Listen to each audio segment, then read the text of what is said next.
What's going on, everybody? They're gonna have this live stream for Luna Classic and Baby Doge. So we're just gonna wait till we get some more people inside of here, and then we'll get started with some technical analysis. But yeah, let me see some ones in the chat if you can hear me. Pretty sure you should be able to hear me, and you could probably see this clearly, 1080p now. So yep, go ahead and put a 1 in the chat if y'all can see this. Luna Classic burns, Baby Doge, everything going up there. But yeah, let's just see some ones in the classic, and I'm gonna just put some music on here until we get some more people. Just let things kind of play out. But yeah, let's see some ones in the chat. I think we got 1 or 2 people up in here.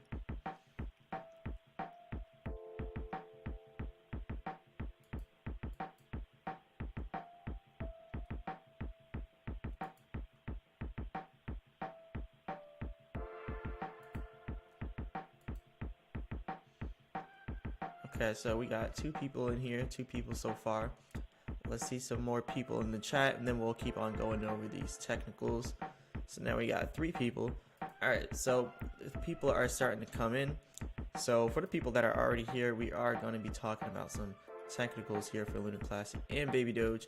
And we're going to be seeing where exactly we're going to be going next. And there's actually some really big signals going on right now, so we're really going to have a good discussion on this. But yeah, we're about to do some nice pumps in here. I don't know how long this is going to be pumping for, but we're going to go over this. So over here, Code X says why pump Baby Doge in Luna Classic, all that. I'm going to talk about that. I'm going to talk about why exactly we're probably going to get another pump coming in soon. But we're probably going to be getting a drop in there as well. That's why I have danger also in the title, because there's some danger coming up inside the near short term here for Baby Doge, Luna Classic, all that. So yeah, there is some danger. So we're going to have to discuss that too. But yeah, right now what we're really focused on is what's going to be coming up inside the near short term and then the long term where the pump should be coming. But let's talk about this. So now we got 13 people up in here. We can get a little bit more in here, but I'm just going to go ahead and start going over this now for the 13 people that are in here. So big shout out to everybody that is in here. Code X says 10x. Well, in the long term, I could definitely see that. But right now, we're going to talk about this short term here for Baby Doge first. So let's go over the Baby Doge short term first. So as you can see, in short term, we are still dropping here, like live right now. You can see it dropping. And actually, let's go over here to the 1 minute chart. It's going to show you a little bit more. So almost all of this is selling volume at this point right now. So it looks like it's going to continue to sell until we get down here to about the 1110 area or somewhere around here. We also had some support down here around 1100, like flat. I've been talking about that area for a while, and it looks like we're about to start slowly but surely going back down, like pretty much going back down there right now. So as for Baby Doge, right now it's kind of looking more so like on the downside for Baby Doge and bearish for the short term. But if we're gonna go look at Luna Classic right now, so it says high activity right here, right? High activity expected, which is for institutional investors, dark pools, all that good stuff. More high activity where we're at right now as well. So this is actually a big sign, because if we're having high activity in both of these areas, let me go back over here to the 1 minute.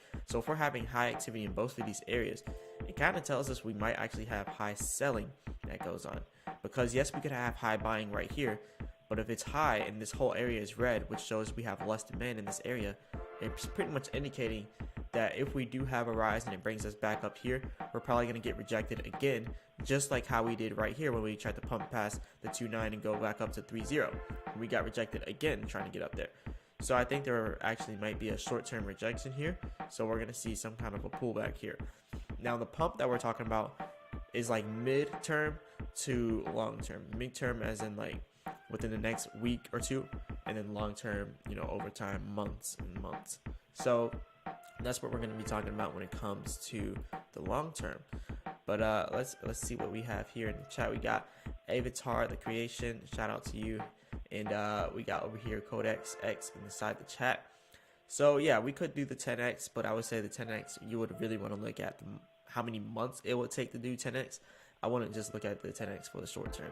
So that would be one of the long-term pumps that we have to talk about.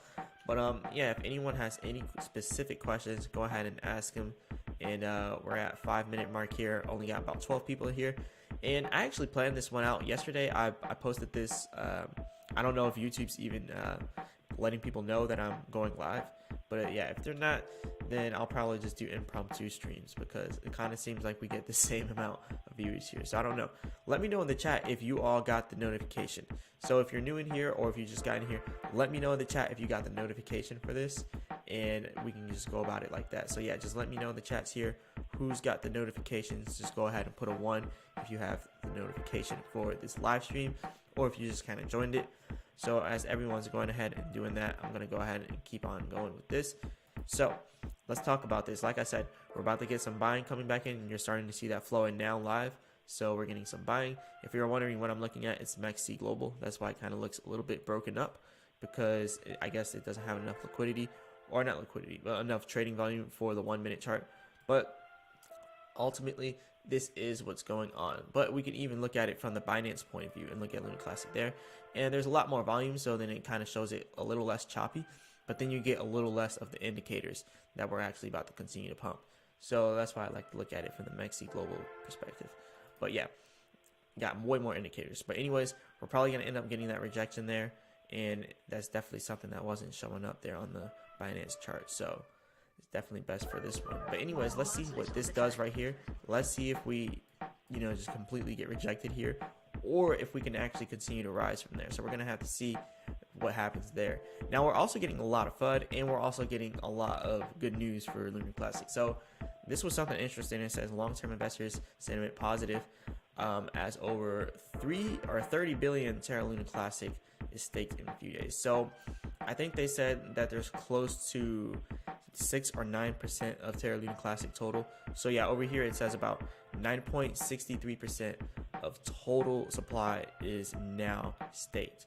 So that's actually pretty significant that we have 9.643 staked of the total supply. So that's definitely huge. Someone over here says no sound, can't hear you. Who else is having problems with hearing? Let me know by way of 1s in the chat. For everybody else, if you have problems hearing me, put a 1 in the chat. So I'm seeing that there's one person here saying that, but let me know if you all can hear me. I think people can hear me because we still have 16 people in here, and we would have way more people that say that they can't hear. So it might be a problem with your computer or something. But yeah, let me know by ways of 1s. Yep, we have someone that says I can hear you. Warwick says I can hear you. So yeah, I think SC just needs to restart your computer or something, or maybe just restart the live stream. But yeah, everybody else in here can hear me, so you probably got to turn your volume on. But yeah, let's keep going over this. So the next thing that we do want to talk about, so as you can already see, 9.63% or 9.643 is pretty much staked.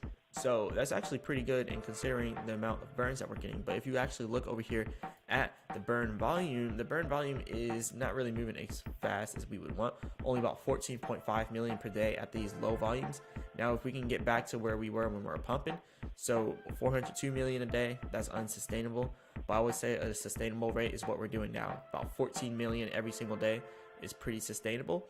So let's just think if we do 14 million every single day for 365 days straight, that's 5.1 billion. So 5.1 billion isn't that much burned if we stay at this low volume going, on. And also spot trading is no longer available inside of Luna Classic for MEXC Global. And also we're not going to be doing spot trading for Binance either. So I think right now we got to really look at this a little bit realistically about what exactly is going to happen inside Luna Classic. Because if we're not getting as many burns as we were once before, right? Because we're no longer doing spot trading for MEXC Global. We're only going to be doing it for the 1.2% for the withdrawals and deposits. Binance is rumored to not do it, but I still think Binance might implement it. But if we're really going to look at this from this perspective, like, you got to think about it. If we can't burn as much as they really want, a lot of people are going to be disappointed, and we're probably going to see a drop. So we gotta be prepared for whatever happens on the 20th and 21st. We may have that drop, or it may actually be a nice pump. But either way, we gotta be prepared for it. Now, what you're seeing here with Luna Classic, just like I mentioned, we're probably gonna end up going up here to this resistance, getting rejected, and then going back down. And now the oscillator is showing us now we have a strong downtrend now forming up. So we're probably gonna continue to go down from here. And the oscillator is also showing us less sellings coming, or less buyings coming in, which is a bearish indicator. So the next support that we're really going to want to watch here for with Lunc Classic is all the way down here. So we're going to want to watch for the 2800, well, 284. That's what you really want to watch for. 284. That's what we're going to have to wait for. I think we could probably get to there by the end of the live stream or sometime during the live stream. So we'll see if that's true, but that definitely looks like it's going to be true. But also, none of this inside of this live stream is financial advice, not a financial advisor. Gotta go ahead and say that, but it definitely looks like that's exactly where we're going to be going. Just because, you know, based off of what we already know. So we're just going to have to wait for that. Let's see what we got in the chat now. We have a strong downtrend coming, so let's wait and see how far this is going to bring us down. So inside of the chat here, we have CMB Gold says hi, and also says when Baby Doge kill 3 zeros. So yeah, let's go back over to Baby Doge here and look at Baby Doge for a second. So 3 zeros is a lot for Baby Doge. Right now we have 8 zeros, so 3 would be 5. And if we're going to be looking at this realistically, I don't think that we're going to be breaking 8 zeros or 3 zeros anytime soon. But anyways, let's do the math though.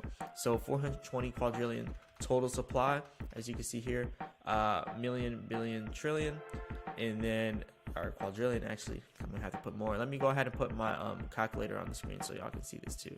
All right, so let me go ahead and put this calculator here. All right, so here is the calculator. Let's just do some math here with Baby Doge and see how long it would really take for us to actually kill 3 zeros in Baby Doge. So at 420 quadrillion circulating supply, you would have to pretty much not multiply, but, you know, subtract that by what we have already burned, which is 198 quadrillion has already been put into the burn wallet. That's million, billion, trillion, 1, 2, 3 for quadrillion.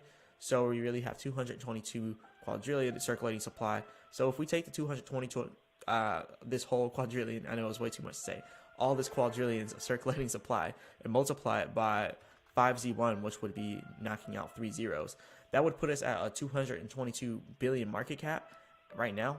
So what we're going to do right now soon, we're definitely not going to do 5 or 3 zeros right now. We're not knocking out 3 zeros anytime soon, and we're definitely not going to reach that 5Z1 area that we want to reach anytime soon. But if we want to be realistic here and we want to see exactly where we're going to lie, like inside the near future, let's go ahead and do this. So let's just say we take our 222 quadrillion now, and then we just do a different multiplication. So this is million, billion, trillion, 1, 2, 3 for quadrillion. Multiply that by 6Z1. That's really the target, and that's still at 22.2 billion, which is going to be very hard during a bear market. So if we're saying by the end of this year, we're probably not going to do 6Z1 by the end of this year because we are inside of a bear market. And let's just go ahead. Everybody else can hear me, by the way, SC. So you're going to have to log in or log out. But yeah, everybody else can hear me, and they already put a 1 in the chat if they can hear me. So yeah, go ahead and put a 1 in the chat if you all can hear me. But yeah, I think you might have to turn on your sound. But anyways, 22.2 billion is still a lot. So 22.2 billion is still a lot for us. Now, let's just say 7Z1. Now that's more realistic because we already seen Lunc Classic do a pump, and Lunc Classic got all the way up there. Lunc Classic got to like 6.9 billion or something inside of a bear market. So I think Baby Doge has the possibility to do that as well. So yeah, we definitely have hearing inside of here. Tommy can hear me. Everybody else can hear me. Sarah can hear me. So yeah, you're gonna have to re-sign in SC. But let's go ahead and do something else. So let's say 7Z1. So let's say we're gonna do 7C1 inside of Baby Doge by the end of the year, which is possible, you know, with the swap coming out. But we still need to look at like different price targets. So let's just go ahead and take that same amount, that 222 quadrillion. So this is million, billion, trillion, quadrillion. I'm just gonna go ahead and copy this for the next one, so I don't gotta keep typing all that out. But let's just go ahead and say we want to multiply this by 1, 2, 3, 4, 5, 6. So 61 at 61. Oh yeah, we already had 61. We're doing 7Z1 over here now. So multiply this by 7 zeros now. So this is about 5 here. 1, 2. This is 7 zeros and a 1. That's 2.2 billion, and we already reached this inside a fully diluted market cap. Remember that. We've already reached this inside of Baby Doge for fully diluted market cap once. So it's really not going to be that hard for us to get all the way up there. And I really think that we have a possibility, especially with doing burns. So let's do some math here to see what your profits could be at this level if we could do this by the end of the year or the beginning of next year. That's really what I want to look at. The beginning of next year, we could probably end up seeing this. Now, the end of this year is going to be a roll of the dice, but the beginning of next year to the middle, we're definitely going to have to reach this price. But anyways, let's see what you would have. So let's just say $1,000 at current baby Doge prices. So I'm going to go ahead and take this down so we can bring back our other screen here, and I'll just do the calculator in the background so we can look at the real time for all the other stuff. So let's go ahead and click this. Now, back over here to the baby Doge charts, we're at 1118, so 8Z1118. So let's just say we go ahead and take this calculator and do 8Z1118 and see how much $1,000 would get us there. So let's go ahead and bring back our this calculator for you real quick. So let's see where we would be at with that. All right, so here's the calculator, and let's just say that you do $1,000. $1,000 would probably be a good amount to do inside of here. So let's say you take $1,000 and divide that by 1, 2, 3, 4, 5, 6, 7, 8, 1118. That's where we're at currently. That gives you 894 billion baby Doge multiplied by 7Z1, 1, 2, 3, 4, 5, 6, 7, 1. That gives you 8.9K off of your $1,000. So either by the end of this year, which I think is going to be a roll of the dice, or by the beginning or middle of next year, which is way more likely, you could turn $1,000 to $8,900. And then if you keep doing this on a larger scale, you can turn $10,000 into $89,000. You can turn $100,000 into $894,000. So this is a huge opportunity here, and it's really not that much of a roll of the dice. You already got to look at what we've done so far in baby Doge. So let's go ahead and bring back the other things with baby Doge. So let's go ahead and bring back our charts here. So you already got to look at what we've already done here. We've already got all the way up to about 8Z60 something, and let's see the specific one over here. Okay, well, it says 9477. We really didn't do all that. That's our all-time low. We got 6345 as our all-time high. 8Z6345. If we already got there, we're only 40% away from actually reaching that target of 7Z1. So after we get up there, we only have 40% gains. After we get up to 8Z6, we only have 40% gains to get back up there to 7Z1 and actually have those type of gains. So what I'm really looking at, once you start putting like $10,000 in there, you see it going to 89,000. That is really huge. That's really big potential right there. So I think anybody could really do this, and you could do this at a smaller scale too if you want. You could do this at $1,000 going to 8,900, and then for the next pump, now you're taking 8,900 and eventually turning it into 89,000. So there's a huge potential here for baby Doge and everything else really. But shout out to Jose Hernandez out here, says let's go. We got Wells Fargo out here with the rockets to the moon. Yep, let's go. If anyone wants to go ahead and send some support through the channel, go ahead and do a Cash App or super chat. Any of that is going to be much appreciated. But for now, we're going to go straight over here to Luna Classic again. We've went over a lot with baby Doge, and baby Doge has that huge possibility for an uptrend. So yeah, and Luna Classic is still doing what we expected. It's still not passing that resistance, and right now it's still saying high activity, but that high activity is probably going to be some selling. And right now we have some buying coming in here. You can see on the oscillator the buying wave coming in, but it looks like it's topping out here. You can even see on the oscillator it's struggling to even go up right now. So we're probably going to see some pulling back, and that high activity is probably going to be high selling activity. And yep, we just now seen a candlestick come in. So we're probably going to see more candlesticks bringing us down there, and it's going to continue to take us down. Now, I also want to show you, because Bitcoin is a big telltale signal of what the whole overall market's going to do. And obviously, Luna Classic isn't going to be following Bitcoin right now. And baby Doge is more likely to follow Bitcoin to Luna Classic. But if we were to get the swap released, like the actual release date coming out, then it wouldn't even matter to watch Bitcoin either. But we still got to look at Bitcoin. And something else that also correlates with Bitcoin is the DXY, and that is the dollar index. So you want to look at the US dollar index. Most international business is done inside of the US dollar, and most things are, even oil is actually processed inside the dollar. So we got to look at that. When the US dollar is strong, crypto is weak because people want to keep their money inside the US dollar.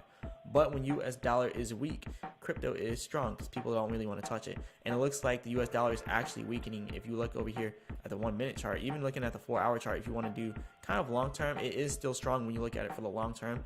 But I'm still predicting the US dollar to drop all the way down here to the 103. I'm still predicting this, and it kind of looks like it's doing it. I actually started this prediction a while ago, but hey, I think it's going to happen. We've already hit a peak here with the US dollar, and it looks like we're probably going to have that drop more than likely. So I'm really looking towards that. You can even see on the oscillator, the US dollar is overbought. So crypto is going to become stronger once the US dollar drops. I don't know exactly when. It's been taking a long time to drop back down. So whenever it does, that's when we're going to get our bull market inside the crypto market. So that's really what I'm looking for there. So if we kind of look at how this correlates with Bitcoin here, it's very, very strong. Like you can just see how it's been pumping like really hard. You can even go to the 15-minute chart. We've been doing some big pumps here inside the US dollar, and everything's been strong in the US dollar. But when you look over here at crypto, crypto has not been doing strong ever since the US dollar has been pumping. So that's what we're going to have to wait for. We're going to have that pullback there so we could see something bigger, some kind of a bigger drop. Kind of like how we just now had here with Bitcoin, right? But another thing, you got to look at what Bitcoin just now did and how it just now went from 22.5K all the way down to where we're at now. And that's just because they looked at the CPI data, and the CPI data in the US was pretty much showing right now we're having high inflation. Inflation isn't going down. So now what you're seeing, interest rates going up and inflation. Now what they got to do to combat that inflation is now go over here and raise the interest rates on the 20th and the 21st. And those are going to be the dates that they have this meeting. So from the 20th to the 21st, you're going to see a really volatile crypto market. You're going to see it go down probably by a lot. And yeah, I don't know, maybe it doesn't go down, maybe it goes up, but usually off of bad data like this, we're going to be going down. So we're probably going to end up seeing Bitcoin maybe going back down to 18K and even down lower. So when I was looking at the lower projections for Bitcoin, the 1 week chart shows us that our bottom support for Bitcoin, and we talked about this in our previous technicals, it is going to go down here to like 14K. Now, I know a lot of people don't want to see that, but that's where our bottom support is. So it can either hit the top side of the support up here around 14K or the bottom side of the support around 10K. So that's what we're looking, 14 to 10K. And slowly but surely it's becoming bullish. You can even see here in the oscillator and see the beauty of the 1 week chart is it's such a long-term chart that when you look at the oscillator and stuff like that, it's really looking for the long term. So in the long term, it's pretty much telling us we're bullish. And you can see here it's saying the selling is slowing down, and it shows by these two selling waves. This selling wave here was larger than this selling wave here, and this one here is kind of bottoming out, and that's pretty much what the oscillator is now showing you, how it's bottoming out. So now you also see a little tiny green area starting to form up here on the oscillator for the bullish area for Bitcoin in the 1 week. So long term, we're going to become bullish here inside of crypto, and then our next resistance after we do become bullish is going to be around 46K Bitcoin to 48K. It's going to have a hard time getting to 50K, but once it passes 50K, it shows moderate institutional interest and activity will come in, and then that will pretty much result in more people buying in, and then FOMO, and then everything goes crazy when FOMO comes in. So that's pretty much what we're seeing. And like we said with Lunc Classic, it was high activity, but yeah, it's high selling activity. Now we're getting a strong downtrend indicator right here for Lunc Classic. So yeah, we're going to see some selling continuing to happen here in Lunc Classic, but we're just going to have to see because it does look like it's going to be selling, but we can never be 100% sure. But let's see if we can actually break this resistance here inside of Lunc Classic. So we got down here, Suave CH sends a $5 super chat. Big shout out to Suave CH for sending this $5 super chat down here. Big supporter over here. Big shout out to you. And shout out to everybody that supports. If anyone wants to go ahead and send through a Cash App or a Super Chat, go ahead and do that. I'll check the Cash Apps to see if anyone sent anything. But yeah, big shout out to Suave. It's big shout out to everybody else here inside of the chat. We're going to keep doing some technicals here and pretty much tracking where Lunc Classic is going to be going. It really looks like it's going to be going down.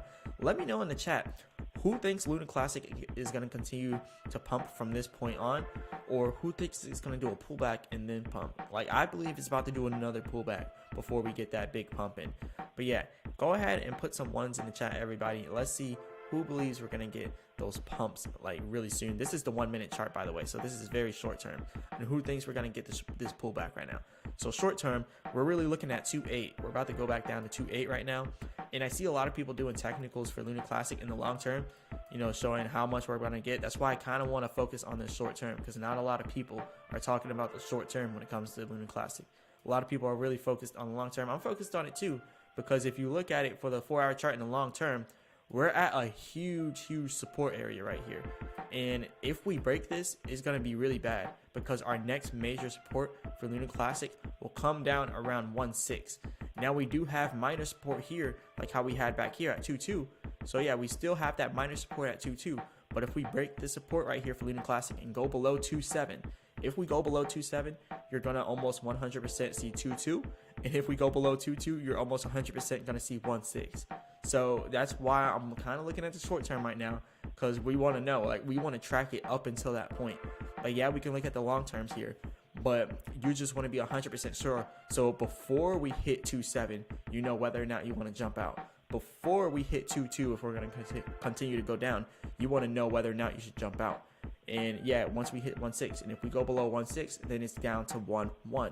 And that's why we got to track these short terms. We got to know exactly what is going to be happening here in the short term. So yep, we have another bearish confirmation here of high activity of selling.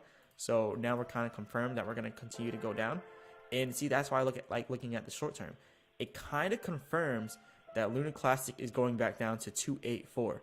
And if we go back down to 284, it also kind of confirms that during that time, we're not just going to go straight down. We're probably going to go down halfway to 2.8, do a false breakout, and then continue to go back down, another false breakout probably, and then going back down. And that's where a lot of people get tripped up at, because they want to do the long-term technical, and then they're like, look, we pull back down a little bit, but now it's just going to start pumping from there, where they don't know the exact support that you have to go down to.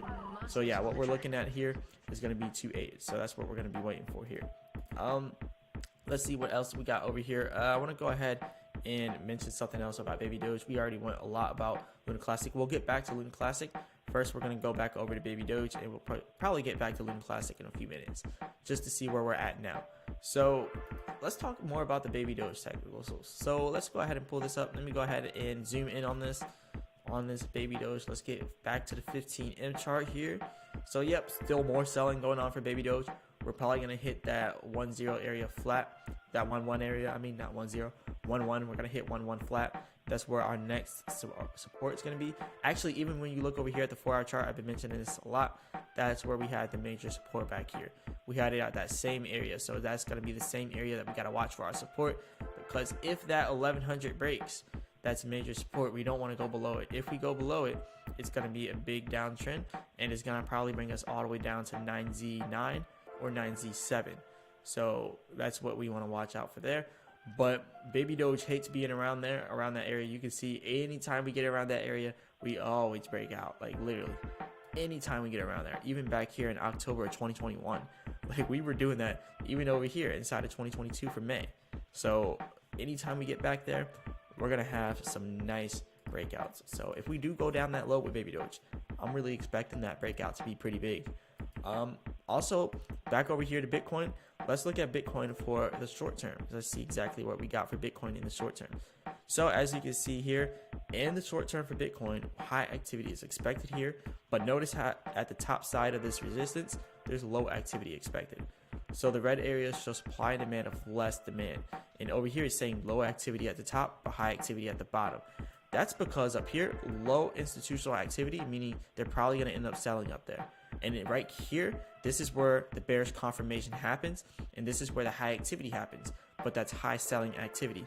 And that's pretty much indicated right over here on the oscillator. It shows that this is a bearish signal right here. We're having a bearish movement. So you might see these false breakouts like how we're having now. But the second you get up here to the top side of this resistance, that's where you're going to be met by some more low activity. So let's see if we can end up breaking it out here. And if we can, then we'll probably end up seeing 19.9K before we actually have another sell-off. So I'm expecting Bitcoin within the next 30 minutes to an hour to probably be around 9.7K after we have these temporary rallies. So I'm looking for 9.7K here in Bitcoin.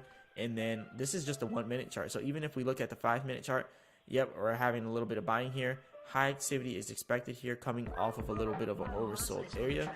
So let's see exactly where Bitcoin's going to be, and then we're going to come back to this and see where we get here.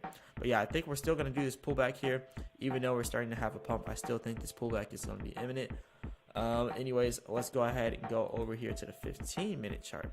See what the 15-minute chart is showing you. Got to look at all of the different time frames. Now, looked a little bullish there for the 5-minute chart. But then you look at the 15-minute chart, and now things are looking a lot bearish here. So high activity is expected here. So if we can pump all the way up here to 20K, then we're going to have high buying, and that's when people are going to get bullish again. But if Bitcoin cannot do that and it gets rejected anywhere inside of this red area from 20K all the way down here to 19.8K, if we cannot stay in this area and continue to rise from there, we're going to see a bearish sell-off.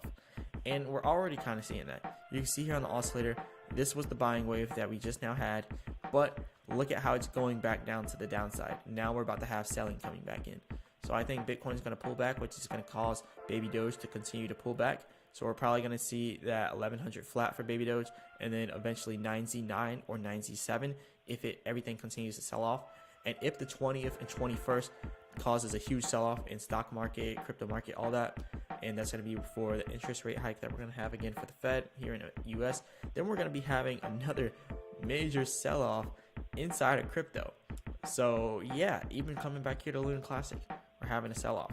So yes, I still think that we're going to be bullish long term. We're still going to be pumping here in Bitcoin and everything, Lunc Classic, all that long term. But short term, we got to wait for that sell-off. So let's wait and see what actually happens there. Big shout out to Mustafa over here. Says Baby Doge with the hearts and go to 100x. That's definitely a possibility. We can get that out there. It's definitely possible. SC with the 1 here. So let's talk about some more stuff here with Baby Doge. I want to see if we can get any more super chats, cash apps. If you want to support the channel, everybody go ahead and send through super chat, cash app, and also don't forget to hit that like button. Hit that like button because it's really important for the YouTube algorithm. I'm gonna check the cash apps here, see if we have anybody to shout. No cash apps on here yet, but yeah, if anyone wants to send through a super chat or cash app, go ahead and do that. We're gonna go back over some of this other stuff here. So let's go over here. Remember, the Baby Doge swap is finally gonna be coming out. I don't know exactly when they're gonna be putting the actual release date, but when we get the release date, you can bet a nice pump coming in for the release date temporarily. So I don't know when that's going to happen, but yeah, when we get that release date, we're going to get another pump coming in here, and that could be the pump that actually brings us right back above our 1250 resistance. So there's also the scenario when we get the Baby Doge swap, the live actual mainnet release date, then we're probably going to have another pump up here. So all that bearish stuff could be invalidated, but remember, it's going to be like temporary type of pump. Maybe it continues to pump, maybe not, but it's probably going to be temporary because we're still going to be bearish because of the Fed and what they're going to be doing on the 20th and the 21st. And that's going to cause a huge ripple in the crypto markets and really the global financial markets. Is going to cause a huge ripple for everywhere. So we're going to have to look at that. Over here we got Wells Fargo, says Marcellus. Good morning. Will Ethereum rebound soon? Good morning, Wells Fargo and everybody else. Let's see what Ethereum is going to be doing. So let's bring up Ethereum. Ethereum is more than likely going to be the same thing as Bitcoin, to be honest. It is going to do something different because, we did just have to merge. So we could see a little bit different with Ethereum. But let's bring up Ethereum and see exactly where Ethereum will be. So this is the BNB Ethereum pair, well, Ethereum USDT on Binance. But anyways, we got over here the 15-minute chart for Ethereum. So let's see what we're going to have for the rebound. So we honestly can't see much here for Ethereum on the 15-minute chart. It does show if we were to become bullish and come up here, we have high activity expected, but then we have moderate activity followed by more moderate activity. So it'll be a false breakout and we'll just end up pulling back if we do get up here because we have moderate institutional activity, and then it becomes low institutional activity when it gets up to 1500. So it looks like they're trying to pump it back up to 1500, and then at 1500 another sell-off could be happening. We might not even get all the way up to 1500, to be honest. So I guess those could be the projections here for Ethereum. But when you look over here at the long-term chart for Ethereum, I like looking at the 4-hour chart because it looks a little bit different. Now it's showing you we're coming off of a huge major oversold area all the way from the 11th of September here till now, major oversold area, and now it's showing that we could be bullish here on the oscillator. So now Ethereum could be having a bullish breakout soon, which could cause ripples also for Ethereum Classic and for everything else really. But anyways, down here you can see we are at the support. We're now forming up a green area. The green areas are our supply and demands of more demand. Red areas are our supply and demands of less demands. Now we're forming up a more demand area here. We're forming up a green area. So this is telling us, it's pretty much telling us our bottom support is going to be at 1400.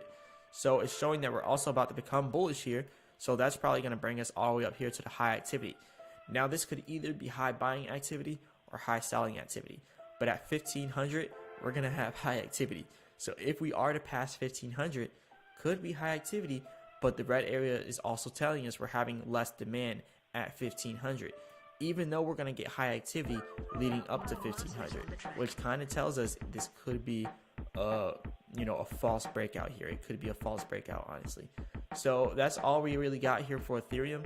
And then if it is a real breakout and we continue to go, we still have all the way up here till 1700 to where we have another high activity area followed by another red area showing less demand. So there could be a false breakout, but if it's not a false breakout, then that breakout will be true. But we are regardless going to see a breakout here for Ethereum regardless. So regardless, we should be getting back up to 1500. Whether or not we continue and it's not a false breakout, that will be for the market to decide. And we'll have to see what actually happens there.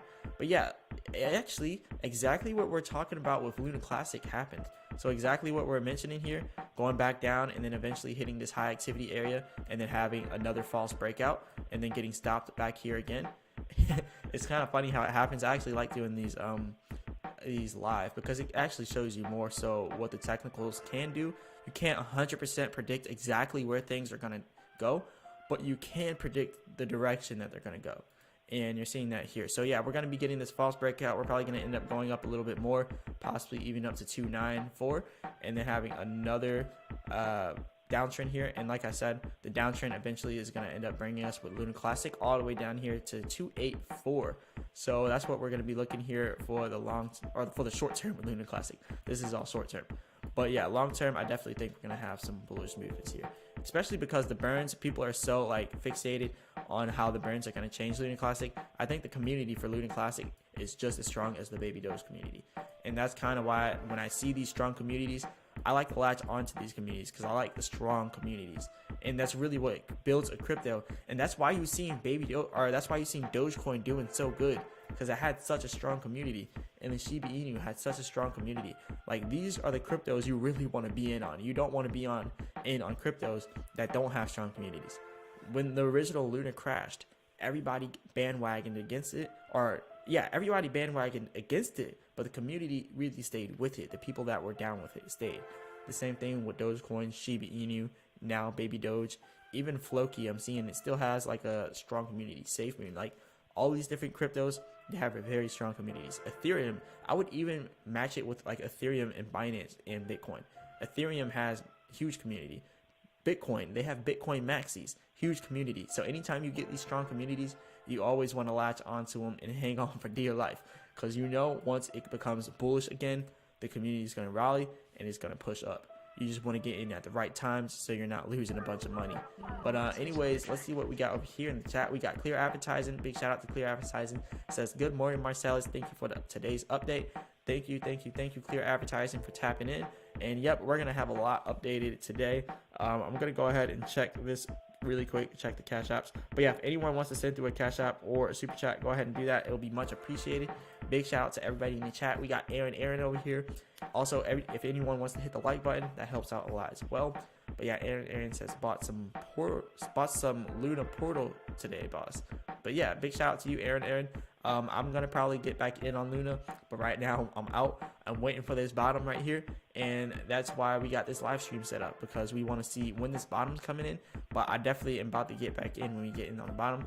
And just to be 100% transparent with everybody, I'm trading Luna Classic. I'm not just leaving my money in for the long term. I'm trading it. So I'm also bullish on it for the long term, but I'm doing this carefully because I like to trade with large amounts of money, but I don't want to risk a large amount of money. I just want to trade with it. I want to get in, I want to get out, but I want to ride it all the way up. So that's why I'm paying attention to it so like closely here for the short term, because this really matters, especially if you want to get in and out of trades. And I'm using Mexi Global if you're wondering. So I'm really waiting for this 2A area, because after that we could have an even steeper dive downwards, but we could have another jump. It's going to be another false breakout, which would probably end up bringing us back up to 2.9. But that's what I'm banking off of here. I'm waiting for it to hit 2.84, so then I can ride it back up to 2.9. And I know it probably doesn't seem like a big amount, but when you start to like trade with larger amounts, it just starts to look like a lot. If I can make a cool $500 to $1,000 in a day off of one trade and do this every single day, then you could do $1,000 per day. Like if you could be successful off of every trade. And that's why I like to bank on one large trade per day, and I'm not trying to be greedy. So like when you see me doing this, like from 2.8 to 2.9, once we hit 2.8, we should bounce back up to 2.9, because that's actually where our previous support was over here. So we should bounce back up to 2.9 when we have this pullback to 2.84.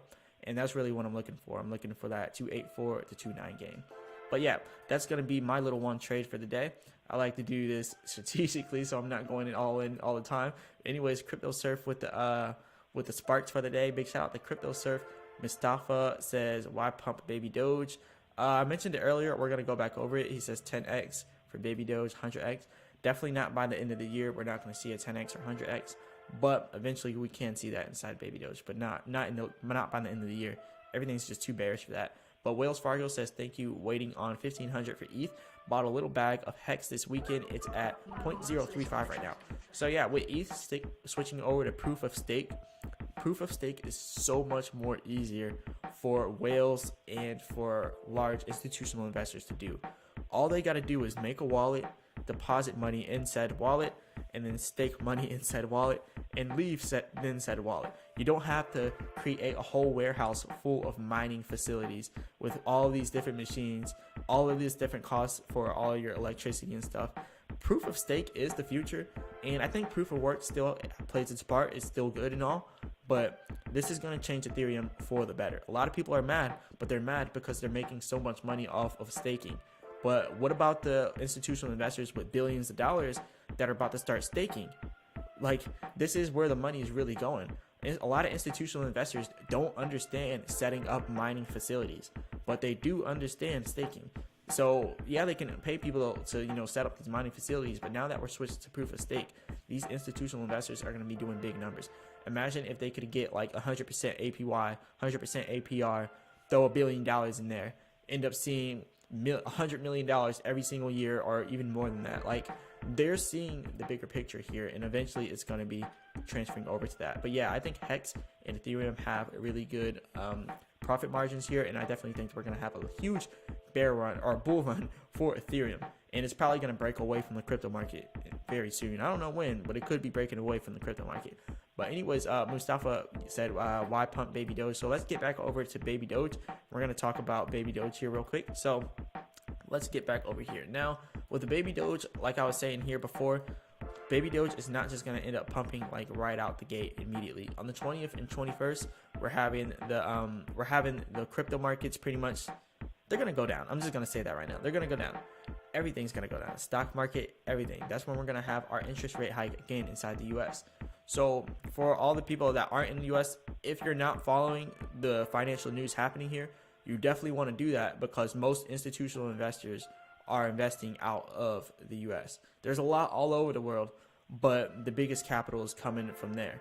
And that's why we got to follow that, because for some reason, every single time we have these different events, we always go down. The CPI data, that's exactly why Bitcoin did this huge drop. Our CPI data came out and it was pretty bad. So wait, let me get over here for Bitcoin, and let's go back over to the 4-hour chart. But yeah, the CPI data was terrible. So when that CPI data came out right up here, it caused everything to drop.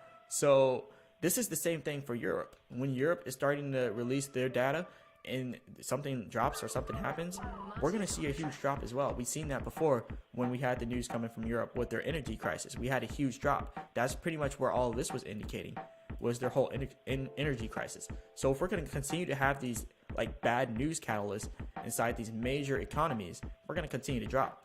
And another thing, Germany is the financial hub of Europe. So you also want to watch all Germany financial news as well for Germany. So anyways, we're going to keep talking about this though. So yeah, baby Doge, 20th to the 21st, we're probably going to see a drop here. But over time, we're going to be bullish, because every single time we get down to 9Z9 or 9Z7, particularly 9Z7, we usually get a pump, and baby Doge does not like staying below there. Like, we've been going on this for a long time. And this is what happens during crypto winters. This is what happens during bear runs. Like, you just trade sideways for the longest. Baby Doge hasn't been sideways for the longest because how strong the community is, which is why we could just randomly break out right now. If we get the big news for the baby Doge swap again, then whenever we actually get the release date, then then we're gonna start pumping again. But I'm not really expecting the release date till the beginning of next month or the middle. Sometime next month, we should be getting the release date. But like I said, we should be. We all know 100%. But hey, we got over here, Adami says, hi all. Big shout out to Adami for being over here. But hey, if anyone has any questions, let me know inside of the chat. Let me know what your questions are. If anyone wants to join the live stream, go ahead and join through this. We can do some kind of discussion here. And yeah, whatever everyone wants to do, we can definitely do that. What did you miss? You missed a lot. But right now, it doesn't matter about what you missed. What matters is pretty much what's coming up. So we're doing short-term and long-term technicals here. For the short term, for Lunc Classic, what you missed, we're going down to 2.8 for Lunc Classic for the short term. And that's what we're watching out here for now. And then eventually it's going to do a false breakout to 2.9 in my personal opinion, and then back to 2.8. But like I said, none of this is financial advice. I'm not a financial advisor. And after we actually break the 2.8, I believe that we're going to continue to go down to 2.4. And then once we get down to 2.4, if we break that, then we could see a lower amount. But everyone has a different opinion. There is a lot of activity here inside of the range from about 2.8 to about 2.4. That's why I said it's a big if we go down below 2.4, because there's high activity expected for institutional investors in dark pools. So we're going to see the institutional investors pretty much start flowing back in around here. And that's really why I'm waiting for it to go down. But right now I'm just banking off of a small little trade that I was paying attention to here. So like I said, the little trade I'm going to be taking, getting in here, getting out right up there once we do that false breakout again and pull down. So yeah, that's what we're waiting here for the short term. But yeah, if anyone's got any questions, let me know in the chats here. But we got Adami says, baby Doge to the moon. Yep, we're definitely going to the moon for baby Doge. So not by the end of the year though, but we're definitely going to the moon. But by the end of the year, we should be seeing a nice pump anyways with baby Doge. By the end of the year, I'm really expecting to see this level again of 1.6, 1.7, and that's going to be based off of the baby Doge swap actually coming out and people using the baby Doge swap and us using our farms, pools, and just the hype of it. People are going to FOMO back into baby Doge. So we're going to see a nice pump coming by the end of the year, and we'll see what actually comes after that, like if it continues to pump. But yeah, that's going to be the big question that we got. Now, we did mention how we are on Lunc Classic, right? Going all the way down to this area here. We're going to go down to, let me go all the way down. So 2.8. We're going to be hitting 2.8, right? But what happens right here? So now as we get closer to this line here, this is where our previous support was back here. So we're probably going to see another false breakout here, going up to the high activity area, back up to 2.93, possibly even up to the next one to 2.94, and then having high selling. So then you could see something like this, where instead of it going straight down, it does that and then it goes down. So I just wanted to mention that before it happens, so that we can see if that one will be right or if the other one can be right. But this is how I trade. I put a bunch of scenarios up here and I prepare for each scenario, so then I can transition the trade in between scenarios. So if I had to transition and end up buying here instead, so I could ride it up to here and then sell it right here, I could then transition that. But it seems like we're going to continue to sell down. So we do have another red candlestick. So this pretty much tells me if it continues down like this, then I do want to wait until we actually hit 2.84. But if not, if we start to see candlesticks like this, then now I want to get in so I can ride this all the way up to 2.95. And then I can sell at 2.95, and then I can let it go back down to 2.9025, and then watch it go back up here. Not trading on that because that's not enough profit for me to risk it. So I'll let this play out how it does, and then go down all the way to 2.84. That is if we are to, continue or not continue to go down like this. But if we do continue to go down, then I'll just wait to do that one large trade. But if not, I can make a profit in between that trade. So that's why I like the short-term charts. But anyways, we'll keep watching that. Now we have another one. Kind of looks like we're starting to get some green here. So we are starting to go back up. So I think it might be plausible to get in here and then get out up here. Remember, this is Mexi Global. So if you're trading on like Binance or something, it's not going to be as good for you looking at this chart on the Mexi Global. So let me know where you're trading this from, whether it's Mexi Global, Binance, or what. And we could probably look at that. I had to check my Cash App things. No Cash Apps yet. But I don't know if I'm going to get in on it yet. I just got to wait until I get that confirmation. If I get that confirmation and we stop around 29173, I might just go ahead and hop in. And it's getting closer to that confirmation, but we're going to have to wait for that and see exactly what happens. But let's see what we got inside of our chat. So we got down here. Good day, everyone. Shout out to Orbital Traffic here. I will definitely keep up the good work. Big shout out to Orbital Traffic. We got 80300 says, so is Baby Doge swap out yet? If not, when? We have the testnet out right now, but they haven't released the release date for the mainnet, so we gotta wait for that. Clear Advertising says, what is your take on Biden's executive order on the development of digital assets? How do you feel it will affect the crypto market? Oh, this is gonna shake things up. And I actually forgot to mention that I'm more focused on what's about to happen on the 20th and 21st, because that's like the short term. So yep, actually that confirmation just now hit, but I'm probably not going to end up trading it just because I'm live right now. I'm just going to end up waiting for it to get all the way down here to 2.8, because I don't want to be stressing while doing this trade live and doing the live stream.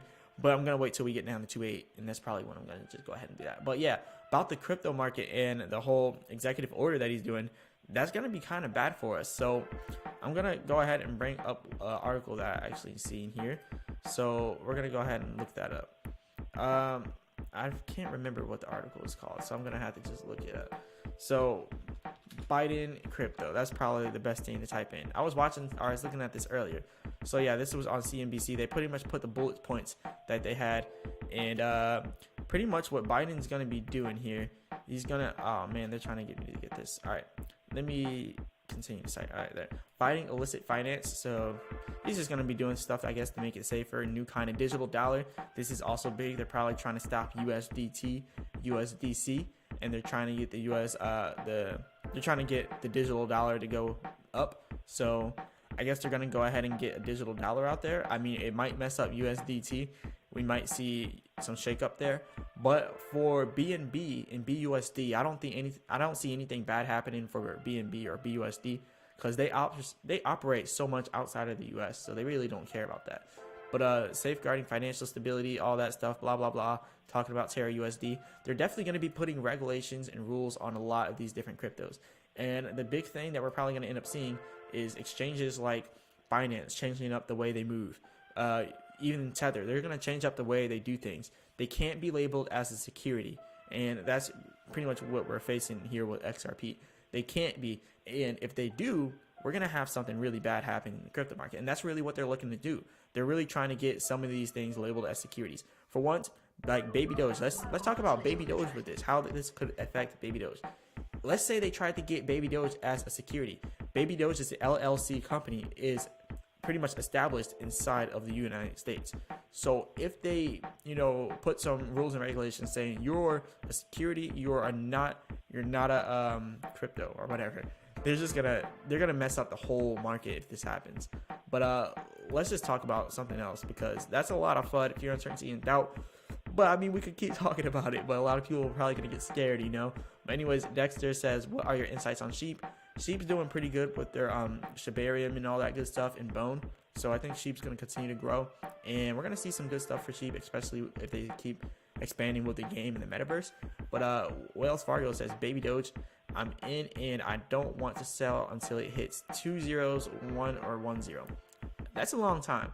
I would say look towards 6 zeros and 6 zeros and 5 zeros. Because 5 zeros is like 222 billion in market cap. And that's without burning any more coins, but we'll obviously continue to burn. So by then, we'll probably be more so like 160, 150 billion inside circulating supply.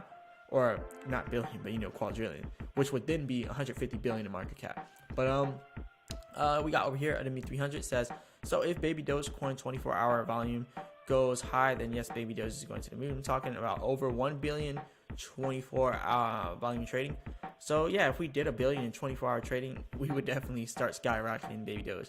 And those are the same type of numbers that Luna Classic is doing. So we would see the same thing, but we're even cheaper than what they were before they did that. So if we did that, oh yeah, we're going to see almost immediate like 10x type gains.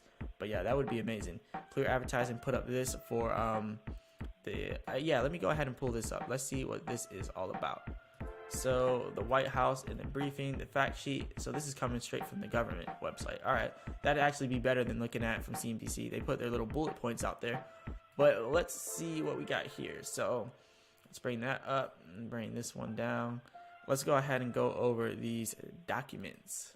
So first, all right, yeah, let's go ahead and go over that. All right, I'm trying to pull it up here on the screen. All right, so it says fact sheet. White House releases first ever comprehensive framework for responsible development of digital assets So let's see what they went over here. So protecting consumers. Oh yeah, it pretty much breaks down everything like CNBC said. It says digital assets pose meaningful risk for consumers, meaning they probably want to regulate things so then not every single developer can develop. So the current global market capitalization of cryptocurrencies is approximately 1/3 of its November 2021 peak. In other examples, they're saying the market cap for this is so high that we need to get our hands inside of it so we can benefit off those taxes, and we can benefit off of making sure everyone pays their rightful taxes to the United States government. That's pretty much what they're saying there. They don't care about whether you win money or lose money. They're looking at it, they're like, all right, this is a really high market cap and we need to get our hands inside this cookie jar. And right now we're at 1 trillion of circulating supply, or if you look over here, million, billion, trillion, yeah, we're at 1 trillion in market cap in the whole global overall market. It was at 2.2 trillion. That's a lot of money. When the government sees trillions of dollars, they bug about giving trillions of dollars back to people when we're doing, when we're doing the stimulus checks. So you can only imagine what they're thinking about with crypto. If there's trillions of dollars just sitting there being transacted and not taxed, they're like, what? Y'all are making money and not being taxed? Now we're going to continue to tax y'all on that. But yeah, that's pretty much what that means. And then they said, since taking office, Biden-Harris administration and independent regulators have worked to protect consumers and ensure fair play in digital asset markings by issuing guidance and issuing taxes. That they didn't put that, but that's exactly what they mean. Increasing enforcement resources and aggressively pursuing fraudulent actors. And I don't know why the Squid Coin people haven't been caught, but hey, they said they're trying to protect people, but all I see is taxes increasing and no actual lawsuits being enforced. They're just enforcing lawsuits on people who are making billions and not paying taxes, making billions and doing money fraud and stuff like that, money laundering. But they're not really going after people who are losing money on scam projects. That's my personal opinion. But they said the reports, also they can't really, if they have good protection, I don't think they can even really catch people like this. That's why they're so worried about crypto. That's really why they're trying to centralize this, because they see the power that people have, and whether or not they don't want people to have that power, or they just don't want people to get scammed, or they just want to have more power inside of the space. One of those three, or all three of those three. So it could be good and it could be bad with this happening. It could be good because you might not get scammed by some rug pull crypto, but then it could be bad because your gains aren't going to be as much because of the regulations and rules and taxes. But yeah, it's a lot of stuff. Promoting access to safe, affordable financial services. So now they're going to start pushing more regulations on the exchanges, crypto.com, all these different things, trying to, classify them as either a secure exchange or whether they're a security. There's going to be a lot of stuff with that. Americans have no bank account, blah, blah, blah, blah, blah, 7 million of them. And another 24 million rely on costly non-bank services like check, cashing, and money orders. And for those who do use banks, paying with traditional financial infrastructure can be costly, and so the digital economy should work for all Americans. That means developing financial services, blah, blah, blah, blah, blah. I guess getting services to help people with crypto. I don't know exactly what they're talking about with that. But fostering financial stability, digital assets, and the mainstream financial system are becoming increasingly intertwined. So yeah, this is where they're going to start talking about their US dollar, and they're going to try to start making it digitalized.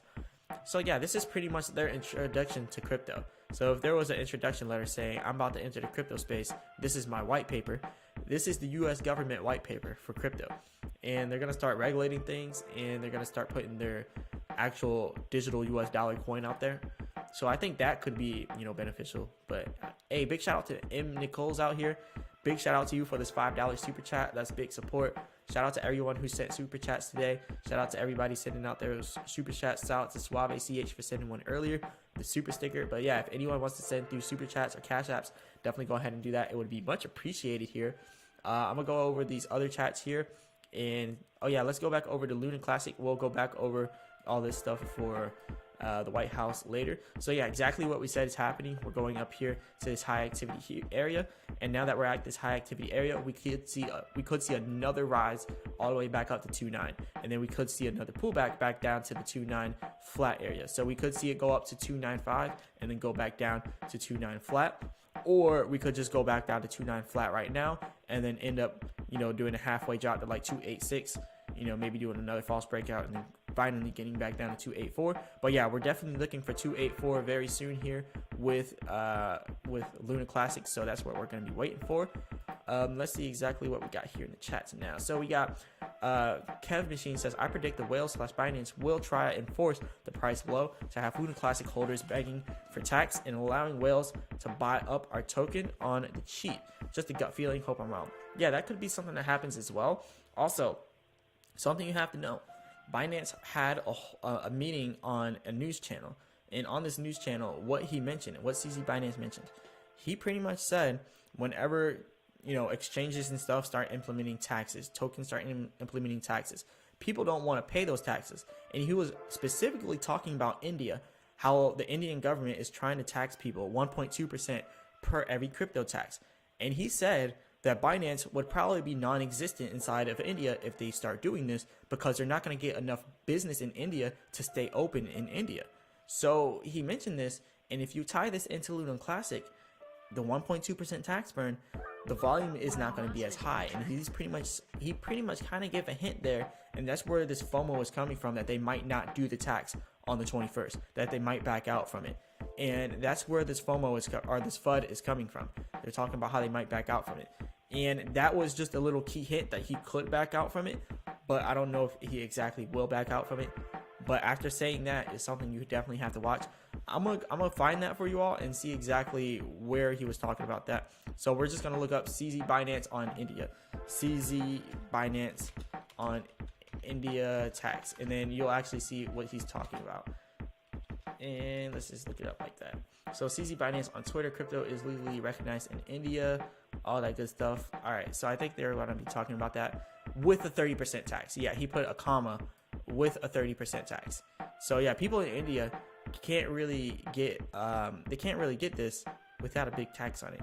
But anyways, I don't know exactly like what's going to be going on with this, but anything can happen at this point.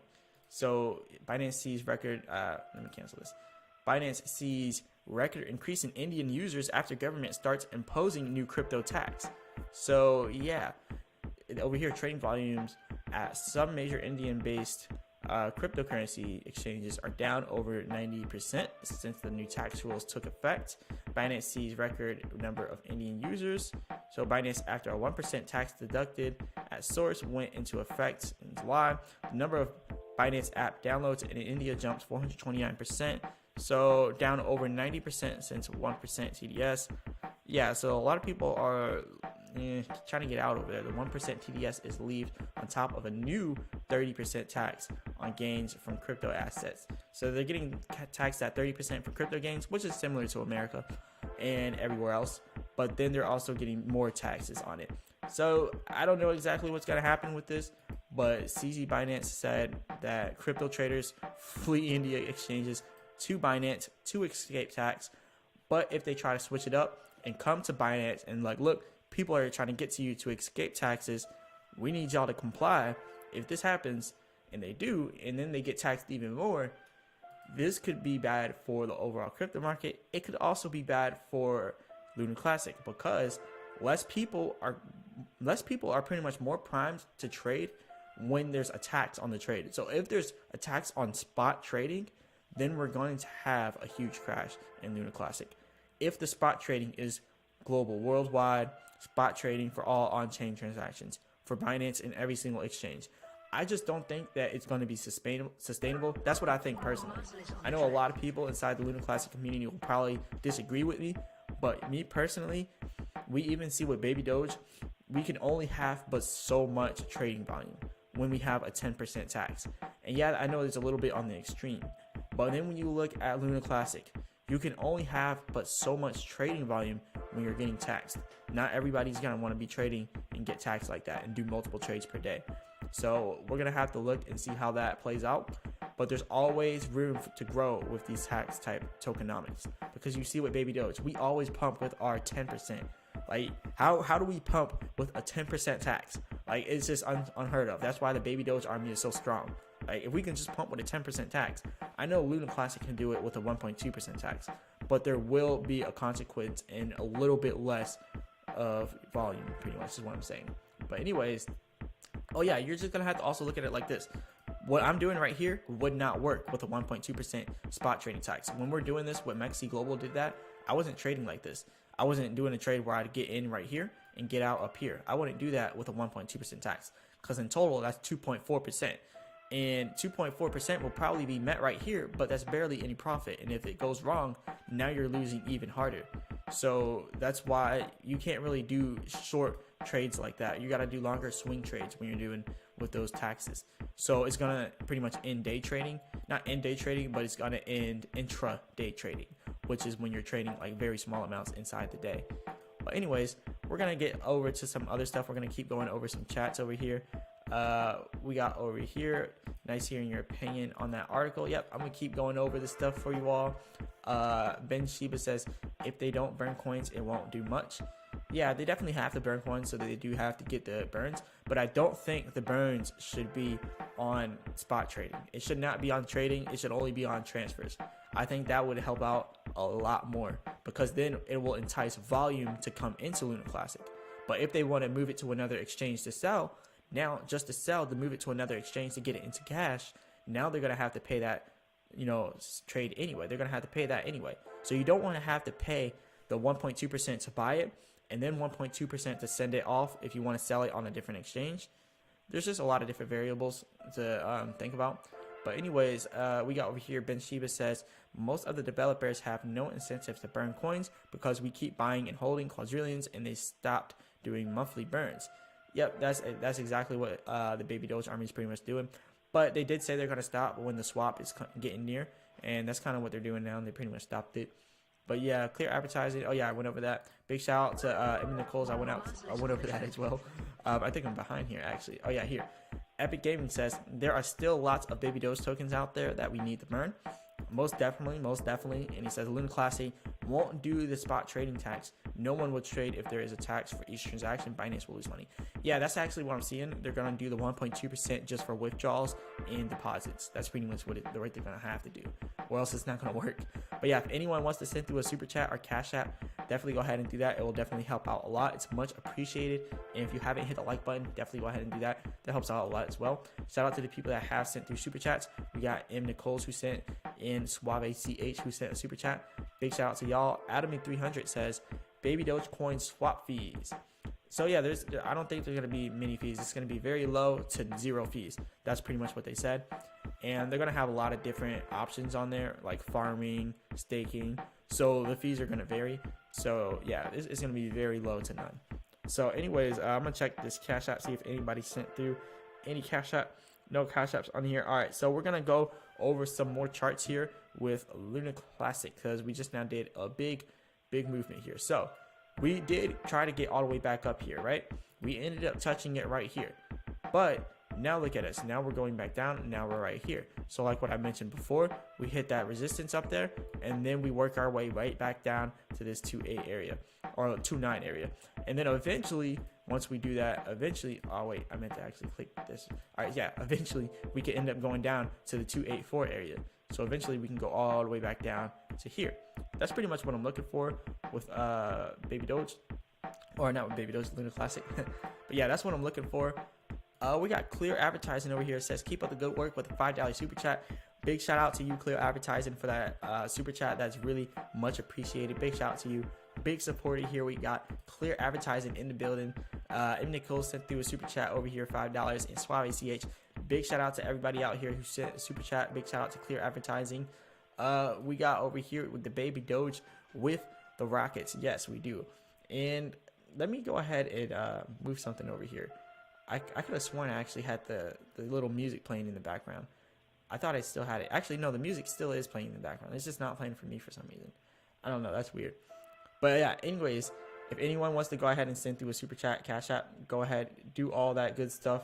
I'm going to go ahead and hit the pause button on this music. And yeah, I'll hit that pause button. So let's see what else we got inside of the chart for potential gains here for Luna Classic. So like I said, we are still working our way down here. It's slowly but surely doing it. But now we're hitting this high activity. So now this is really big. It's saying high activity here, still high activity, but now we're having a strong downtrend indicator. So we actually might have high selling activity right here. Our buying activity was kind of constant, like straight through, but now it looks like it's slowing down. So we might have that selling that ends up bringing us down to 2.9 flat. So we're going to have to watch out for that. And let's see how fast that ends up bringing us down, because that's pretty low. A lot of people probably don't want to see it going down that low. It's pretty low, but let's see how far it will go down. So I'm gonna go ahead and put another little smooth beat on here for y'all. All right, so let's talk more about the White House. So I know we mentioned this earlier in the live stream, but we're gonna keep talking about what the White House just said about crypto, because that's gonna be one of the biggest factors in this. So the 9 reports submitted to the president today, consistent with the EO's deadlines, reflect the input and expertise of diverse stakeholders across government, industry, academy, and civil society. Together, they articulate a clear framework for responsible digital asset development and pave the way for future action. Pretty much what they're saying, they are now employing people in the crypto space, in the government, to create their own government coins and to track other blockchains. They're going to be tracking every transaction that goes in and out of the United States of America, so they can get the tax on every single transaction, and so they can moderate the crime that happens, if any crime happens. So you're not going to be able to get away with any type of tax fraud with crypto. Don't even try it. Look, let's say you use Trust Wallet. Trust Wallet doesn't require any KYC, right? People are talking about, well, if it's not KYC, I don't have to pay taxes, all this. If it's not KYC, they don't know if I buy. The problem with that type of thinking is when you start to buy your crypto, you have to buy your crypto somewhere. So let's just say you buy it on Trust Wallet, but you use the MoonPay option. Well, you used your credit card. Now they can track where your credit card went and went to a crypto company, right? So now you're already messed up on there. So let's say you buy on crypto.com and then you send it to Trust Wallet. Well, you already bought on crypto.com and you have to legally report your taxes. If you don't, they will for you. So there's going to be no way around this. Eventually, the government is going to have their hold on crypto. People don't like it, but it's going to happen. And I feel like this is probably going to end up making the price go down temporarily, but during the long term, like, people are just going to put up with it. They're going to be all right with it. When you think about the internet, like when the internet first came out, the government wasn't all up in on it. They're not all up in on it, protecting everything on the internet. But the second the internet comes out and then it starts to go big, global, eventually the government gets their hold on it. People get mad. They're like, what? This is supposed to be ours. And then eventually everybody's using the internet. Really started with the Navy and all those people. But anyways, everybody's using the internet. And it's going to be just like the same thing with crypto. Everybody's going to be using crypto, even if the government has their hold on it. The government has a hold on anything you do in this world. They're going to have their hold on it. I think it's going to be good for us in the long term, because it's going to regulate things. And then normal people who know nothing about investing, nothing about crypto, nothing about any of that, they're going to have the opportunity to get in with the feeling inside that the government's protecting them. That's pretty much how it is, because a lot of people don't know about crypto. But as long as the government's got them insured, and if they lose money and it's insured, it gets hacked, I don't know, and then yeah, people will end up jumping in on that. But hey, let's talk some more about our technicals here. So we already talked about some Baby Doge technicals, right? And we already talked about some Luna Classic. We're still following Luna Classic, but look at Baby Doge. We're still slowly but surely getting down to 1100 flat. We were at 1118. Now we're at 1112. So eventually we're going to get all the way down there to 1100 flat, and then eventually 9Z9. That's what we're looking at there for Baby Doge.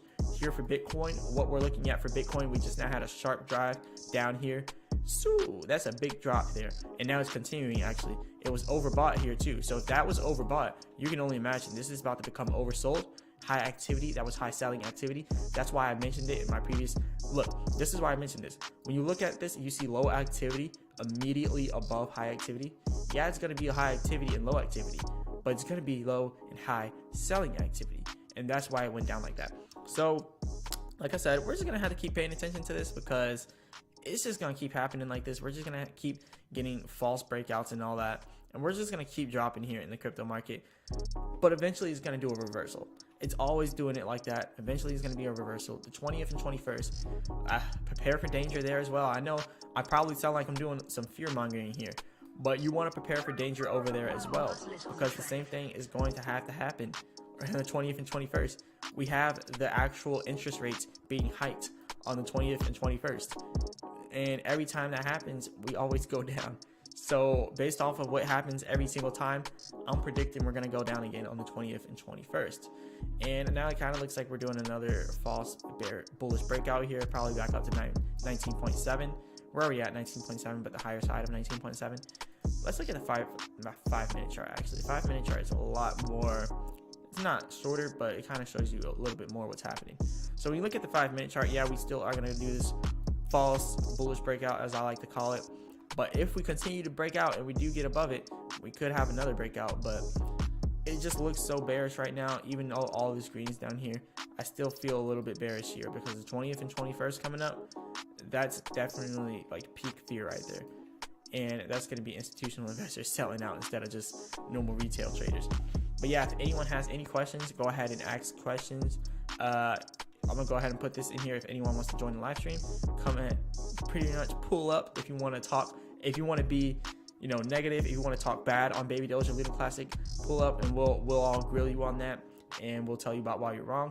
But anyways, I think we're still bullish here long term for both Lunc Classic and Baby Doge. But yeah, if anyone wants to join, show love, definitely go ahead and do that. We got Raider Mendoza 1984 over here. It says, good morning, Baby Doge family. Good morning, Raider Mendoza. Let's go over some more Baby Doge. We got more of the Baby Doge fam up in here. So we're going to go over some more of the Baby Doge stuff. So first of all, this is our Baby Doge burns for today. We burned 7.11, so 7.11K inside of US dollars, $7,110 inside of US dollars. That's a lot burned, honestly. But 6.13 trillion, we could do better than that. We could definitely do better, but it's good. You know, our volume isn't even that high, and it's still burned like that. 3.4 million volume. I remember seeing Baby Doge with 100 million volume. So 3.4 million volume is nothing. When we start seeing 100 million volume daily, that's when you're gonna start seeing some huge burns happening like how we had before. But for now, we're just gonna keep going smooth with it here with Baby Doge. Just gonna keep burning it slow. In the last hour, $296, not much, but it's still good. Next month, we're projected to burn up to 231 trillion total. Last month, we burned 220 trillion total. So if every month, let's just say the average of that is 225 trillion. If every month we're burning naturally without manual burns, remember this was all natural burns. If every single month we're burning 225 trillion, I'm gonna go ahead and bring up the calculator here so we can kind of calculate these burns. So let me go ahead and bring up this calculator for you. Let's see. Here's the calculator. All right, so let's just do the math like this: 225 trillion. So this is million, billion, trillion. We're burning this every single month. That would be inside of 1 year. I don't know why I added, actually. I meant to do multiply. So let's actually multiply that. All right, 225 trillion multiplied by 12. Let's see exactly where we are with that. So this is million, billion, and I messed up. So yeah, this is trillion. I actually want to get it on. All right, there we go. I don't know why I'm messing up with all this right now. I'm gonna have to retype it all. All right, 225 trillion. See, there's way too many zeros inside of this. There's way too many zeros. Million, billion, trillion. Multiply that by 12. Now we're really doing 2.7 billion, or not 2.7 billion, but quadrillion every single month. So this million, billion, trillion, quadrillion, 2.7 quadrillion every single year. And yeah, don't forget to hit that like button, everybody. Definitely hit that like button. Big shout out to TD, Reflections Baby. Big shout out to everybody inside the chat. But yeah, so million, billion, trillion, quadrillion. Every single year, we would be burning 2.7 quadrillion. Now, that's with very, very low burning. Like, very low. You gotta think, 3 million inside of trading volume. Like, that's what we're at right now. Like, that's really low. So, I'm gonna go ahead and stop sharing this screen. Let's go back over here to the next screen here. So, yeah, that's actually really low. Our volume is really low in Baby Doge right now. You can even see it over here, 3.4 million. Imagine when we start to pick things up. Imagine when Baby Doge starts to pump again. We're going to be doing the same type of burns, but 10x. It's going to be more like burning 2.7 quadrillion in a month. And that's kind of how it was when our auto burns were like really high. Like when our actual volume was really high and we were really high in market cap. That's pretty much how we were trading. That's how we were burning. So we could probably do the same type of burns again once that starts up again. So I'm really not worried about it. I think Baby Doge is going to do just fine in burning. Same thing here with Lunc Classic. I think it'll be fine with burning. But yeah, just like how we mentioned earlier, bouncing back off of this resistance, and then boom, going back down. I'm still hoping that it goes back down, but let's see if it goes back down. Let's see if we get a possibility of a good trade here. So it does look like we're gonna have some more selling, so we're just gonna have to see how much selling really that's gonna be, and if it's gonna be enough to make this trade play out the way we thought it would play. So yeah, I still think it's gonna go down to 284. But yeah, let me know in the comments who thinks it's gonna go down to 284 or just rise from there. We got over here, Mathevinin says Baby Doge coin Binance listing first. So yeah, we could. And also with Baby Doge getting listed on Binance, when that finally happens, the burns are gonna be huge. But see, first we just have to see first what they do with Luna Classic.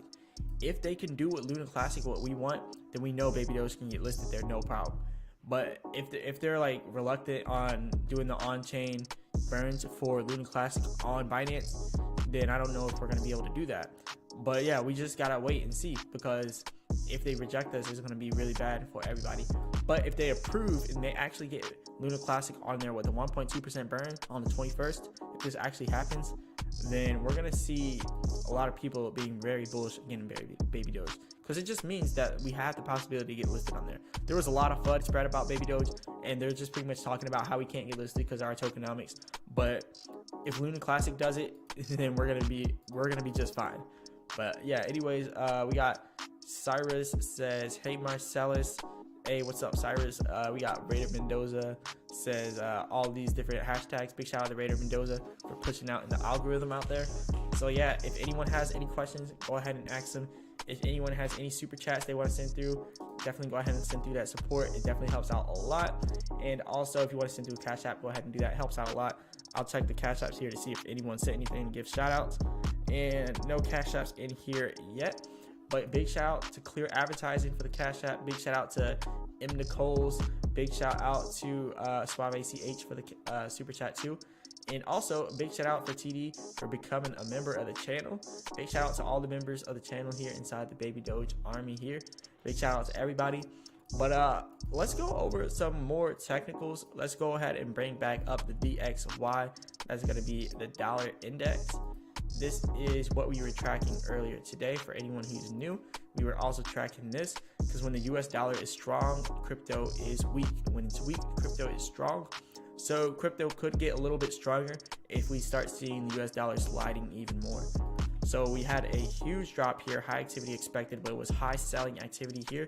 So we have a lot of people transitioning out of the US dollar, and the US dollar getting a little bit weaker right there.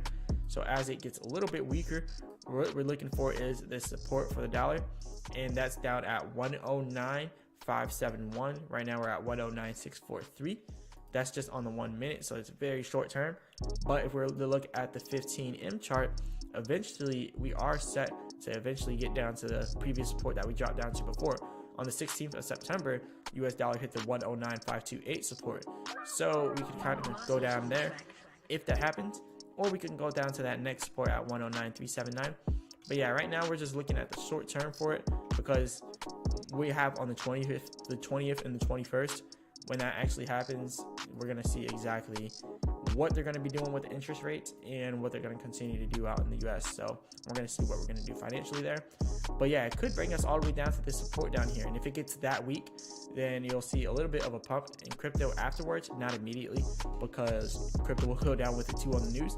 But then immediately afterwards, not immediately afterwards, but afterwards, eventually, we will see a nice little pump there. But if anyone wants to send through any kind of super chats, go ahead and do that. Cash apps, it would be very appreciated.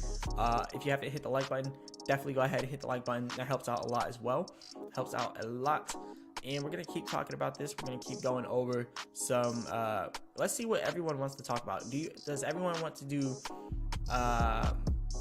Bitcoin right now, or maybe Ethereum? We were looking at Ethereum. Let's see exactly what we're looking at for Ethereum in the 15-minute chart here. So yeah, in Ethereum, it looks like it's still going down here. So we're still going towards the 1400 area. Let's see if we stop at 1400 and then start to go bullish again. But yeah, we'll have to wait and see. And inside of, oh, it's at 1400 now. Let's see if it actually drops below 1400. But then we got Bitcoin over here, 19.7K. Bitcoin's falling a little bit more down. And looking at the 1 minute chart, let's see what we're going to have immediately. So immediately in Bitcoin, it looks like we could have a little bit of a reversal to the upside, but it's probably just going to be short-lived. Let's be completely honest. Yeah, it looks like we stopped at 1400. Now we're at 1402 here in Ethereum. And Baby Doge, let's see what Baby Doge is doing currently for the 15-minute chart. Baby Doge is still sliding downwards to the 1100 flat area that we talked about down here. 1100 all the way down there. We're probably going to hit that very soon. We're at 1112 inside of Baby Doge. So let's see exactly where that's going to go.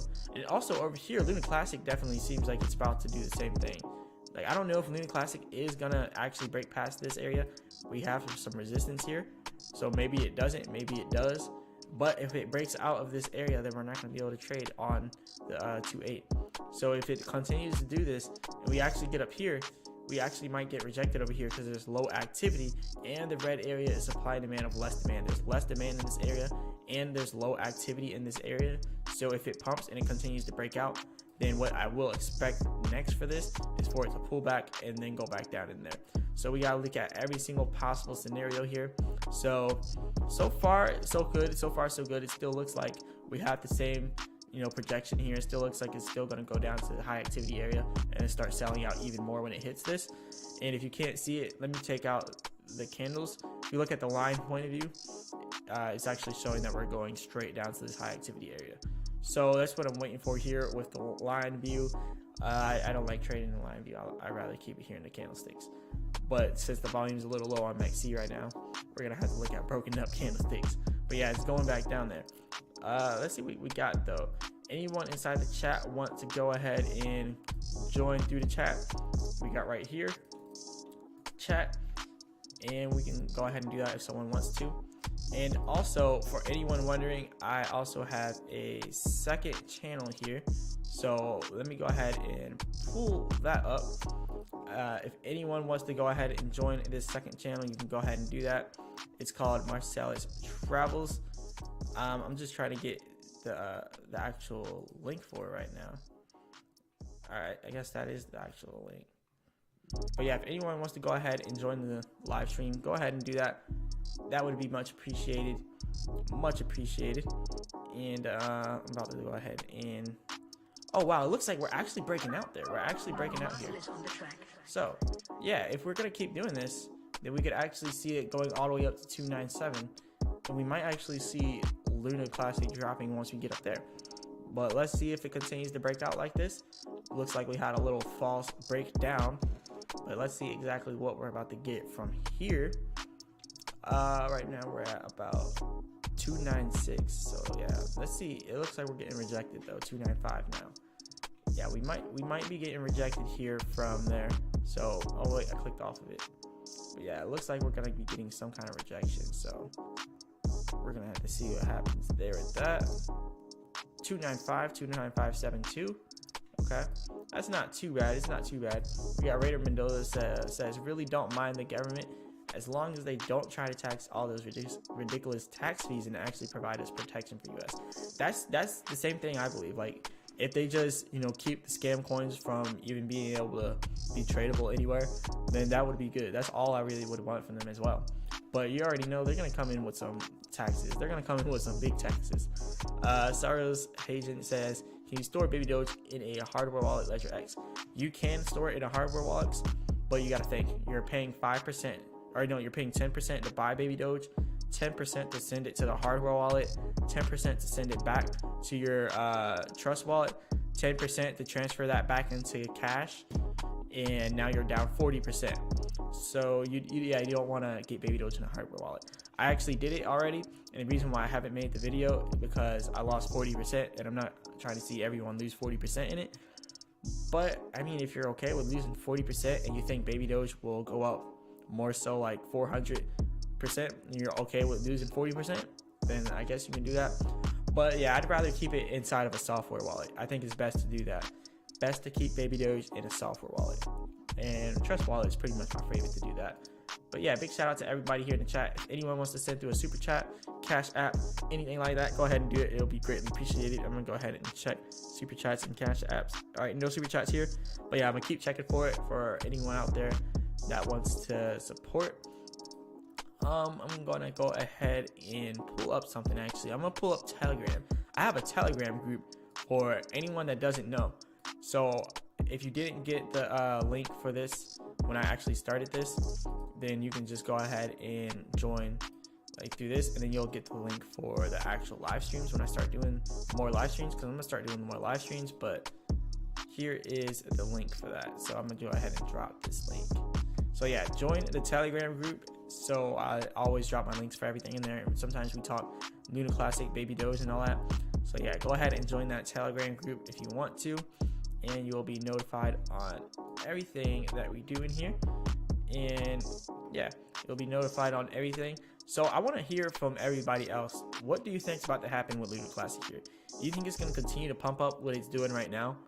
Or do you think it's going to do a bigger pullback like I believe, down to 284? Because I think we might do that pullback down to 284. That's just what I think personally. But hey, that's what it's going to be. That's what I think. But yeah, who else believes this? And who else thinks that I'm lying? I don't know. Let's see who else believes it. Maybe like a 1 in the chat if you believe it's going to go up. 2 in the chat if you believe it's going to go down. So yeah, let's hear that. 1 in the chat for up, 2 in the chat for down.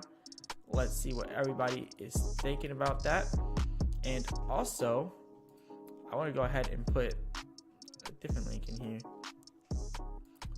So yeah, I'm gonna put the link for my travel channel in here if y'all want to go ahead and look at that as well. But yeah, let's see 1s in the chat if you think it's going up, 2s in the chat if you think it's going down. Let's see what everyone thinks about this.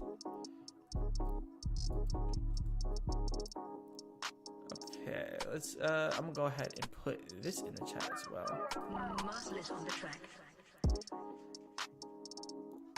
So yeah, this link that I'm putting up right here now is actually for my other channel if y'all want to go support that channel. And yeah, I have a lot of channels. I'm gonna, if you hear this beat in the background, also the beats are going to be on this channel here. So TD Reflections Baby thinks he's gonna go down. Yeah, I think we're gonna go down as well. I think we're gonna see 284. That's probably what I think. And over here, Blockchain Saw says 1 thinks it's gonna go up from here. Okay, so you think it's gonna go up from here? I don't know. I still think that we can be going down from here. It's just, I don't know. It kind of seems a little bit. I'm gonna have to wait and see. I don't know. We're gonna have to see exactly where that's gonna go. But yeah, let's see what else we got here inside the chat. Sarah says, I like to believe it. Yeah, I'd like to believe it could do that too.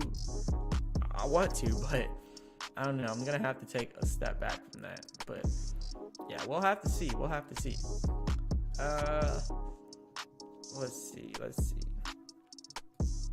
Okay, it still looks like it's like moving sideways a little bit.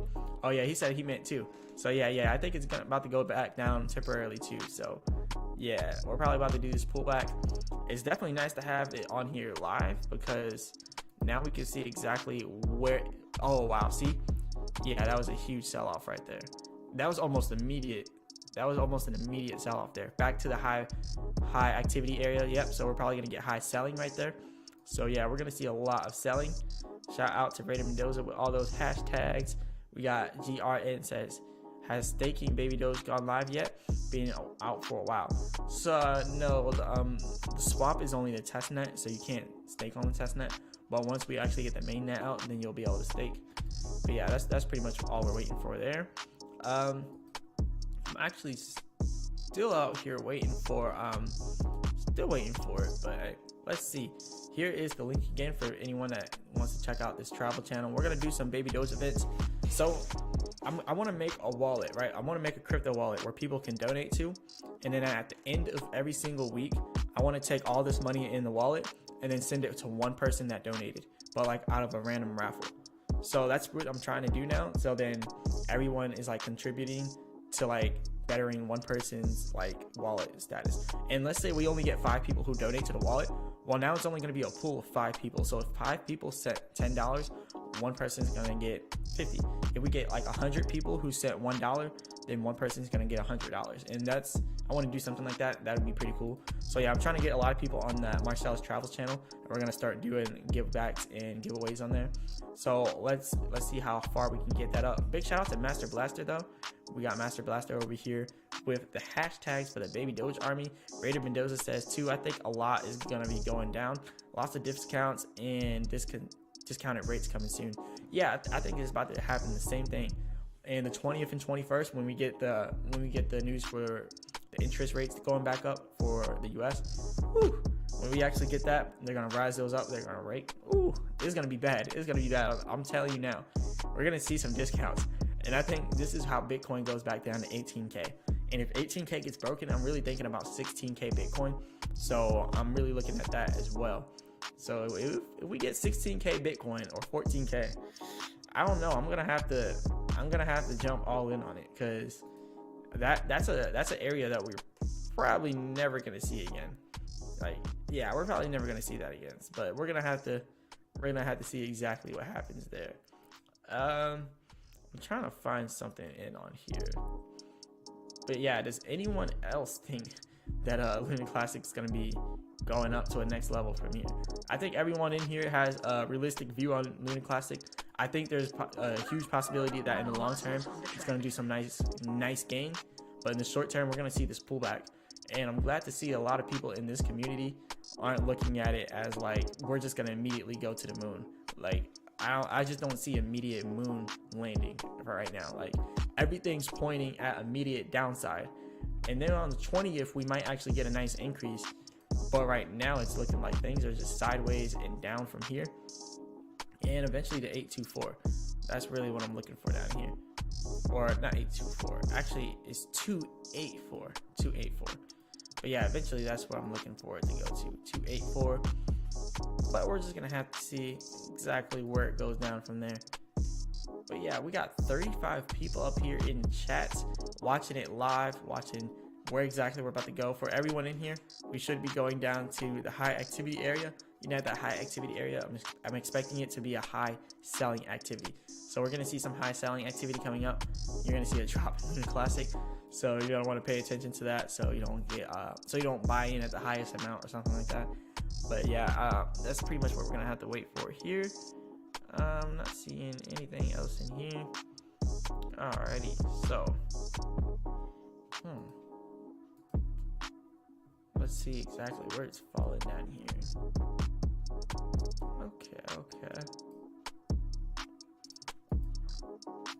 Oh wow, okay, now it's seeming like it's holding a little bit. It's not really going down immediately. It's still holding.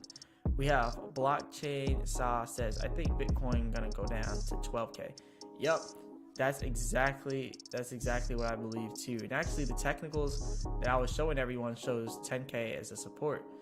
And we're going down right now in Bitcoin, but the one week chart that we got right here, it pretty much shows, when you look at Bitcoin, high activity is expected here, but it might be high selling activity. Even though it does say bullish here, we could have like a temporary bullish run here in Bitcoin back up to like 24K or something like that. But we had major resistance at 24K as well. So I'm really expecting a pullback here for Bitcoin, because our next support area is down here at about 11K. I like to just say 10K because it's more so like 10.5K. But from 10K to 14K, there's heavy support for Bitcoin in that area. So yeah, I think Bitcoin might drop from there. And it looks like Luna Classic is actually still going down too. We're still getting some selling here in Luna Classic. So yeah, Bitcoin definitely probably gonna end up going down there. But yeah, we got Luna Classic doing some numbers here. Luna Classic is still doing some numbers.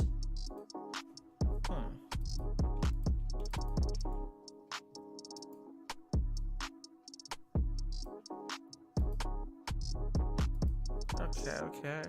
We got does anyone want to go ahead and send through a super chat or a cash app, anything like that? Go ahead and send through some support. Remember, none of this is financial advice. I'm not a financial advisor. Definitely hit that like button. The next thing though that I do want to look at here with, okay, wait, Luna's moving. Maybe we can stay on Luna. Now we'll just look at Baby Doge for now, because Baby Doge is still selling off here. So it looks like Baby Doge is hitting that 1110, almost at that 1-1 area, the 1-1 area flat. That's really what we're looking for, the flat rate right there. Still moving at the same levels here with Baby Doge in Bitcoin. Bitcoin is still kind of doing the same thing, you know, slowly going down to 19.8k. Now we have that downtrend, well, 19.6k, I mean, but yeah, now we have that downtrend going down to 19.6k, the support down here. So eventually we'll be over there at that area here for Bitcoin, but I'm really not too worried with Bitcoin right now. Same thing kind of with Ethereum. Ethereum looks like it's just going straight down from here. I'm not really worried about any of them, but I am kind of worried about Lunc Classic right now because there's a lot going on with it. If it hits down here and it goes below 2.8, we're almost 100% going to 2.4 or 2.2. So I think the most important thing right now to watch is probably Lunc Classic. So we're gonna have to keep watching this to see exactly where it goes. There's a lot of money to be made here with Lunc Classic, but there's a lot to lose as well. Babajid says it is a major downslide. Wow, yeah, it definitely is a major downslide down here. And was there an airdrop? I don't think there was an airdrop, not that I heard of. Probably was, but I didn't hear of it. Wells Fargo says Catcoin is trying to go up. I have about 5 billion of them. 2 billion of them were free just by holding. Oh, okay, so you got the reflections from Catcoin. Huh. I didn't know Catcoin did it like that. Let me go ahead and look over here at Catcoin. And for a disclaimer, I do not own any Catcoin at all. And I am actually, oh, this is Catcoin. I'm actually out of Lunc Classic right now. I'm waiting for it to hit a certain point, so then I can actually get in on Lunc Classic. So I gotta wait for a certain point. Okay, so this Catcoin, there's way too many Catcoins, so I don't think I'm gonna be able to find it. Yeah, there's way too many Catcoins on here. He says, yep. I don't know if I'm actually at the right Catcoin. This is Catecoin. I think there's a huge difference between Catecoin and Catcoin. There's a catcoin.com. There's way too many of them. There's Catcoin, Cat Space Coin. No, catcoin.com, Catcoin. This one's Catcoin too. Yeah, there's way too many Catcoins. Yeah. Anyways, let's go over to Terra. We got Terra at 3.7% down for the day. We gotta have to refresh that though. 4%. Yep. Baby Doge down 0.4%. We're gonna have to refresh that. Yep. 2.6%. Okay. Baby Doge is still selling out here. Yep. Terra just now hit a big drop right there. Really big drop straight down to that support we mentioned, 29 flat, 2900. So we're gonna have to wait for that, and then eventually 284. That's probably what we're gonna end up doing eventually. But yeah, we're still gonna go down towards that 284 area. All right, what do we have here in the chats? Okay, yeah, you said Catcoin. I meant for Catcoin, CAT coin. Yeah, I couldn't find it. There's too many of them. Way too many of them. Blockchain saw once Bitcoin goes down to 10 to 12k, it's gonna skyrocket because people get a second chance to buy it in on the coins they missed out. Yeah, that's definitely gonna probably happen, and I don't know when, but yeah, 10 to 12k. I say 10 to 14k, honestly. I say 10 to 14k. Wells Fargo says it's the gray and white logo cat coin, about 20 to 30%. Gray and white one. Let's see what we can see there. Let's look up the gray and white cat coin. No, I don't see that. Maybe it's cat space coin. I don't know. Maybe cat space coin. Yeah, I still don't see it. Is it catcoin.com? Gray and white. I don't see any gray white cat coins on here. I definitely know it's not this one because that one's down. Yeah, no gray white cat coins. Yeah, there's none. Maybe it's the one that says .com. Maybe it's this one. There's a baby cat coin. I think this might be the one that you're talking about. Cat coin. Yeah, this is the one you're talking about. I see which one you're talking about now. Yeah, I guess it is doing some movement here. Wow, 90,000 in trading volume. I thought it said 90 million trading volume, but no, 90,000 in trading volume. that's actually pretty good. And if you're getting that much in reflections, you're probably a really big holder in there. You're probably one of the biggest holders. Am I right? I'm probably right. You're probably one of the biggest holders in there if you're getting those type of gains on Catcoin. Not those type of gains, but the reflections. That's probably a lot. But over here we got Cakecoin. They said to Herd is their address. Oh, here's their address. Yeah, I think I'm looking at the right one, right? I was looking at the right one. This Catcoin. This is actually the long-term chart though. 24-hour chart shows it is pumping. So yeah, this should be the right Catcoin. But yeah, I guess Catcoin is pumping, but I don't know if I'll jump in on it. It's probably looking like it's maybe at the peak of its pump. Maybe it has potential to continue to pump, but I would say I don't know. And they only have 1,000 followers on Twitter. I don't know. Maybe or maybe not. Well, yeah, we'll have to see. They even got chains out here. Some Catcoin chains. Some pendants. All right. Catcoin might have some potential here. 1110 is where Baby Doge is at. All right, now we're getting back into our uptrend territory here inside of Lunc Classic. Still high activity expected. We might actually see some buying bringing us right back up here. Probably getting rejected at 295 and then going back down from there. So I'm gonna have to watch out for that. But yeah, you know what? Day trading is like a full-time job. Day trading is a full-time job. There's no way that you can day trade and not spend all day looking at it, unless it's going to be swing trading and you're just doing it weekly, like every week you're doing like one little trade. Then that's probably the best one to do. But yeah, day trading is a full-time job. And yeah, we're going straight down still. 2.9. Still waiting for that 2.9 to come in at. Wells Fargo says I'm a shrimp in here in the Catcoin pool. Yeah, I mean, that was a lot though. That's a lot. I mean, I'll have 5 billion and then 2 billion for free. They must have some big reflections going on right now inside Catcoin. That's a lot inside of reflections. A lot. But yeah, if anyone wants to go ahead and send through a Cash App Super Chat, definitely go ahead and do that. I'm gonna go ahead and look at these Cash Apps. Let me put this on for all the people out there. You should be able to hear that. Alright. Put some different beats on here. Alright, I'm gonna check the Cash App Super Chat, see if anyone sent through anything. So yeah, if anyone wants to send through a Cash App Super Chat, definitely go ahead and do it. It will be much appreciated. A lot of work is going into here, a lot of time, but I'm gonna keep on doing this, and we'll probably have this live stream going on for a long time, probably. Kind of like last night, the last live stream we had, that was 5 hours. I don't know if this one will be 5 hours, but hey, this is gonna be a good live stream. So it will also be even better if we can see a major pump happening during here. But yeah, if anyone wants to join and wants to talk some crypto, talk about a specific coin, go ahead and join through that link right there. And yeah, it looks like we're still going down, straight down to that support. So I'm expecting that support really soon.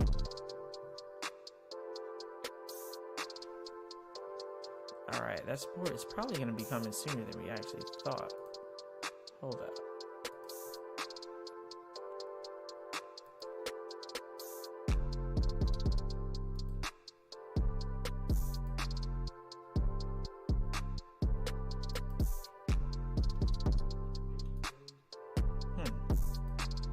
Alright, so it looks like it's still going towards that support. Alright. Actually, let's look at this other chart, the 5-minute chart. That's probably going to tell us more than likely what we're about to do next. So temporary, let's take off all those drawings. So yep, it's still showing we're still going down there. So this kind of confirms it. So we should be going down to this 2.8 support in no time.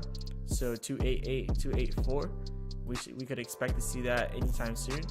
And then once we hit that support, we should have a lot more demand once we hit this area here. And we're actually almost there, so that's definitely going to be good for us. It'll definitely be good for like a temporary like support area. I don't know how long it's going to stay there though, but for right now, we're definitely selling off to that support. We're just going to watch it as it goes down and continue to follow it. Coochie Boy says, "Sup Marcellus? Hey, what's up? What's up? We got Coochie Boy in the building. And who else have we got up in here? Let's see some people in the chat. So, actually, I want to do a poll. I'm gonna do a poll. I'm gonna pull up all right, let me pull up a poll on here. So I'm gonna do a poll that either says Lunc Classic, Baby Doge, right? I know I made y'all pick yesterday, but which one do you think is more bullish long term? We're just doing strictly long term on this poll. So I'm gonna go ahead and put it up here. Long term gains. I'm just gonna call it long term gains. All right, let's see what we got here for long term gains. Baby Doge or Luna Classic. Let's see what everybody thinks here for our long term gains. Baby Doge or Luna Classic. Baby Doge or Luna Classic. Let's see what the people think. We got Odayo Omu says, hi, would it be bad to know about LTRBT? Let me look up LTRBT.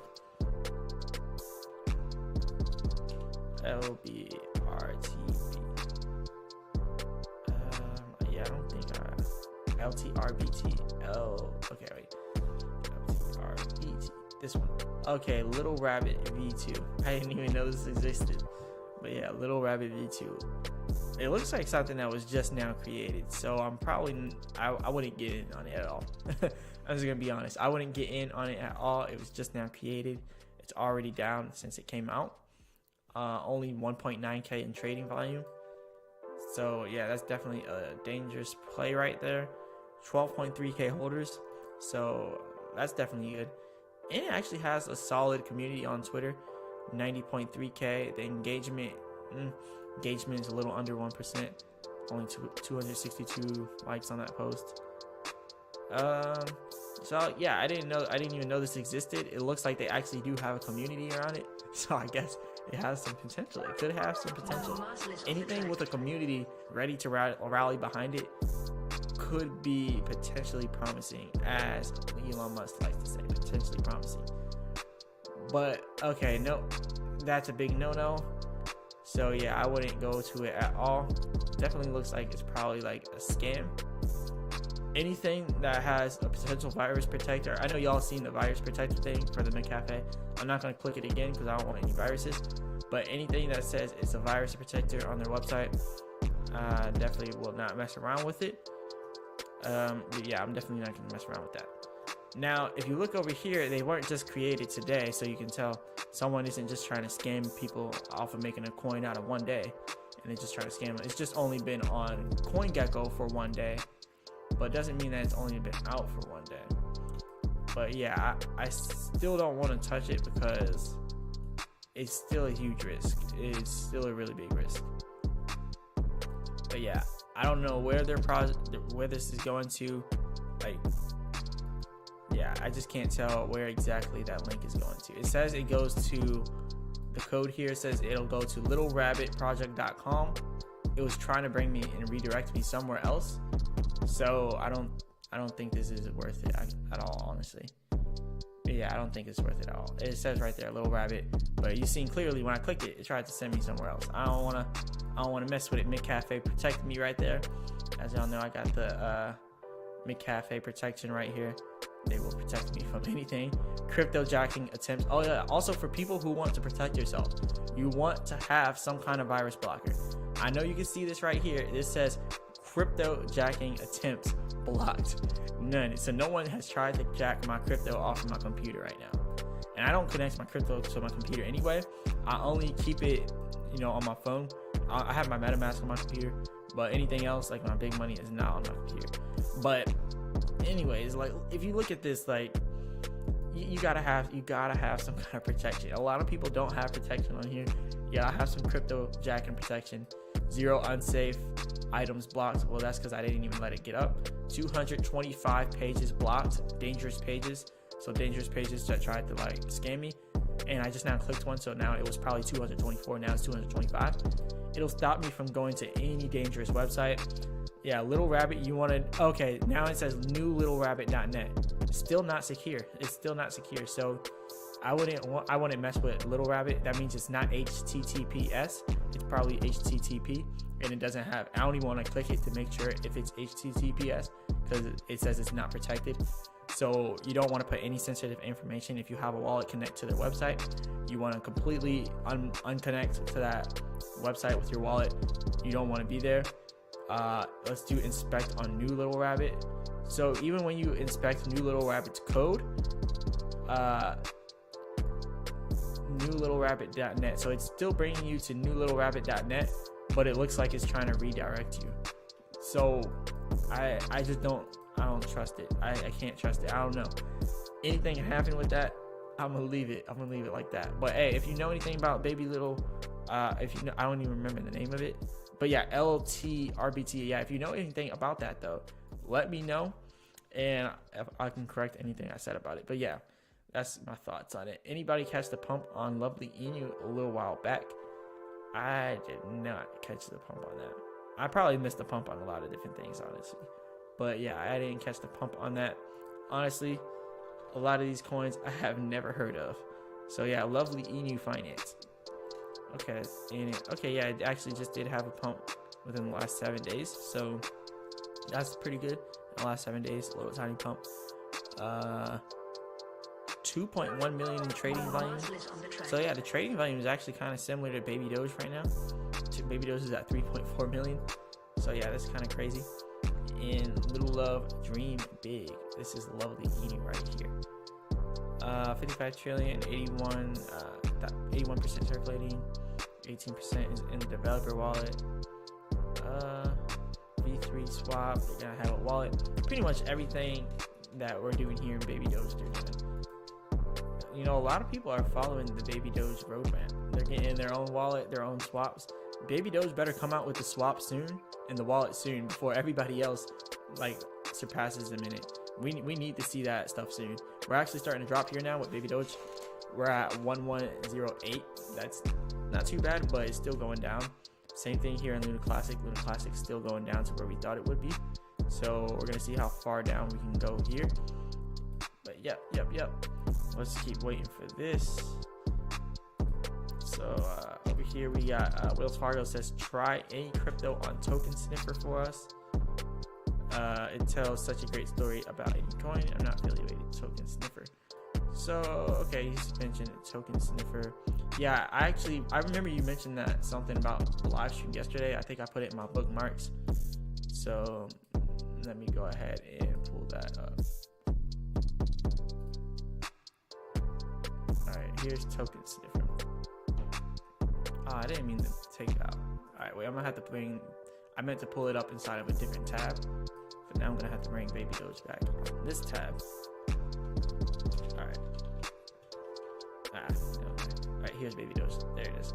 I'll keep this up and I'll do some research on that. Alright. Back here, up and running with the Baby Doge chart and with the Luna Classic chart. Alright, so Token Sniffer, he said bring up any coin with Token Sniffer. So I guess we can bring up Baby Doge. We'll go ahead and get the contract address, and we'll get Baby Doge up here, up and running. So this is the Baby Doge Token Sniffer contract address for people who want to sniff out the address. Shout out to Raider Mendoza for showing that support right there. Shout out to Wells Fargo says the other great site is called is this crypto a scam or something like that. I used them both before buying. So yeah, it's definitely pretty good. It's pretty good to stay away from scams. But smell test, Baby Doge got a 5 out of 100.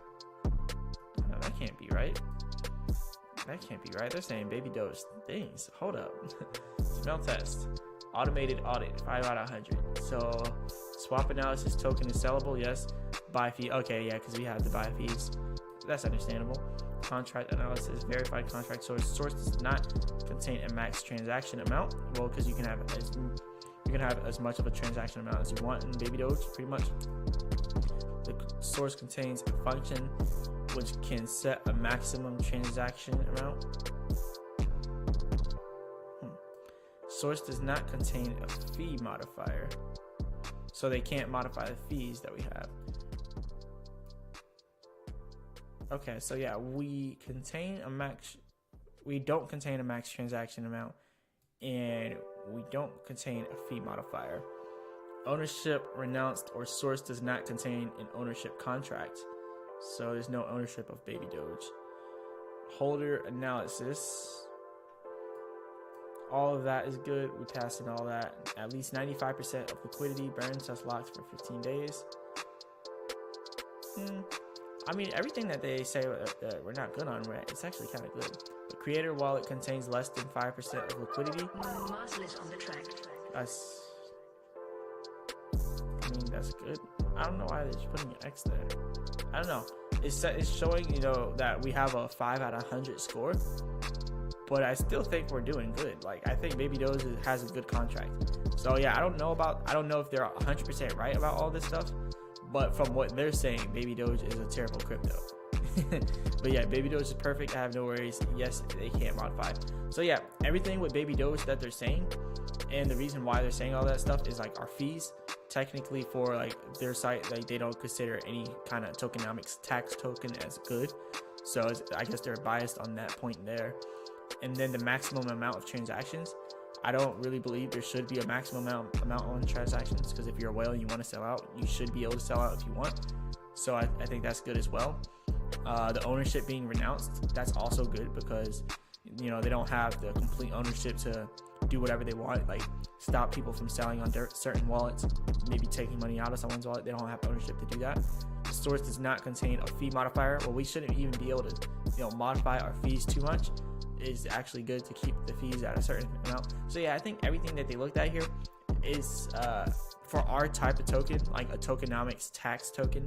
I think we're still good, but it does show all the liquidity that we had locked. We had some locked for 231 days, which expired. All these expired. This one expires soon, which is 15% on Unicrypt. So on September 24th, 2022 for Baby Doge, 15% will be unlocked from Unicrypt. So we could actually see a drop on that day. And then another one, so also on the 24th, 24% is also being unlocked of our liquidity. But it's seeming like they lock the liquidity periodically. Like every time it becomes unlocked, you can see here, they relock it and then it expires, and then they relock it and then it expires, and they keep relocking the liquidity. They're probably doing this, you know, just to like, so they have money for developer needs. But yeah, I don't think it's a problem. They definitely keep locking the liquidity over and over again, and they actually mention it sometimes on Twitter when they lock it. So yeah, I think it's pretty good to look at the tokens and everything. But over here, we are actually now hitting our support exactly where we thought we're going, and we actually might go down below the support. So that's pretty big.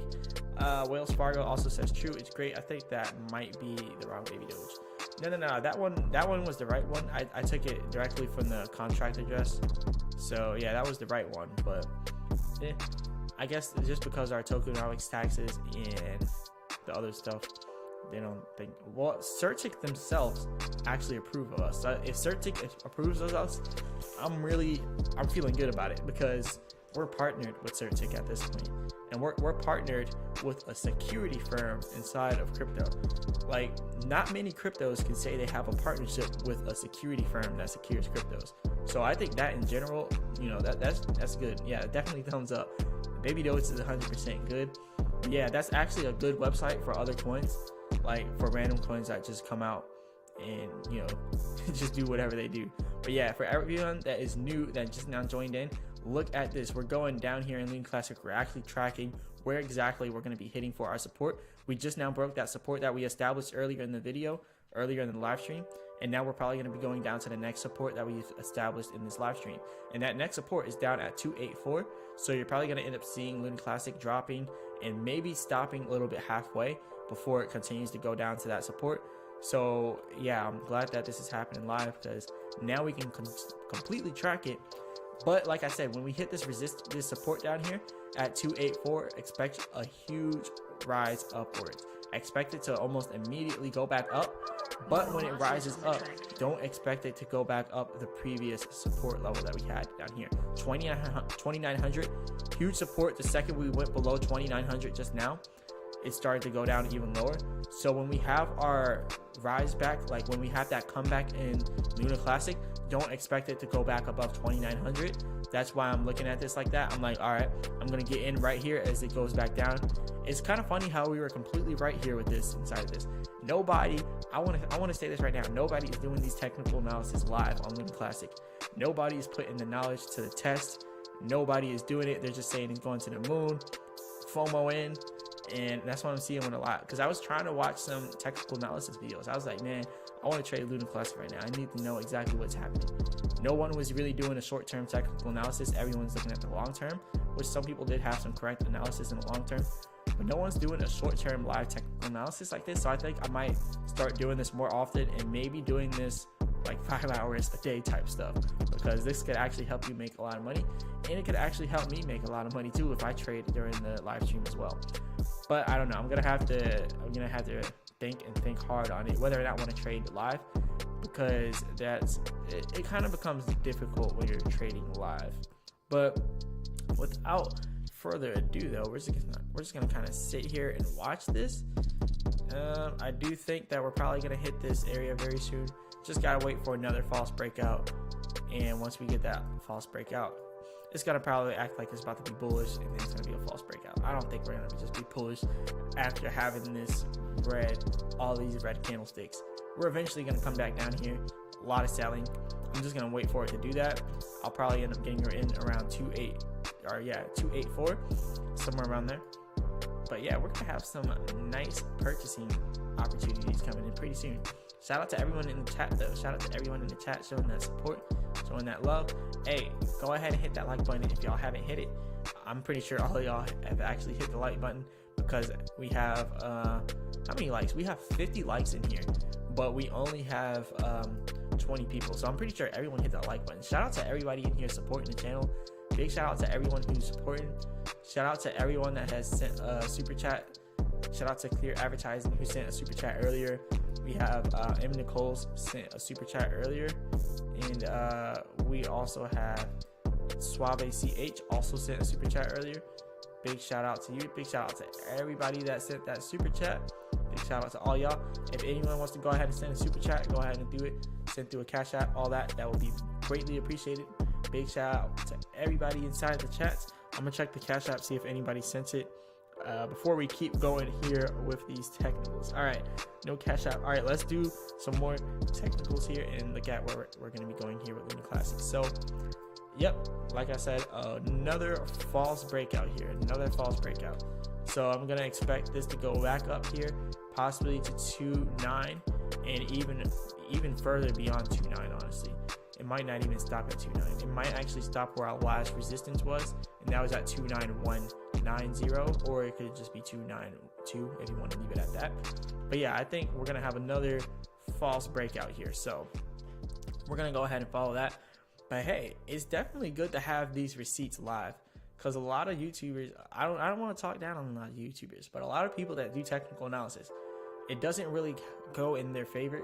And this is what anyone who does a technical analysis, like anyone who does a technical analysis, it doesn't always go inside of your favor. Like it really doesn't. You can be the best person at TA, but it doesn't always go out in your favor.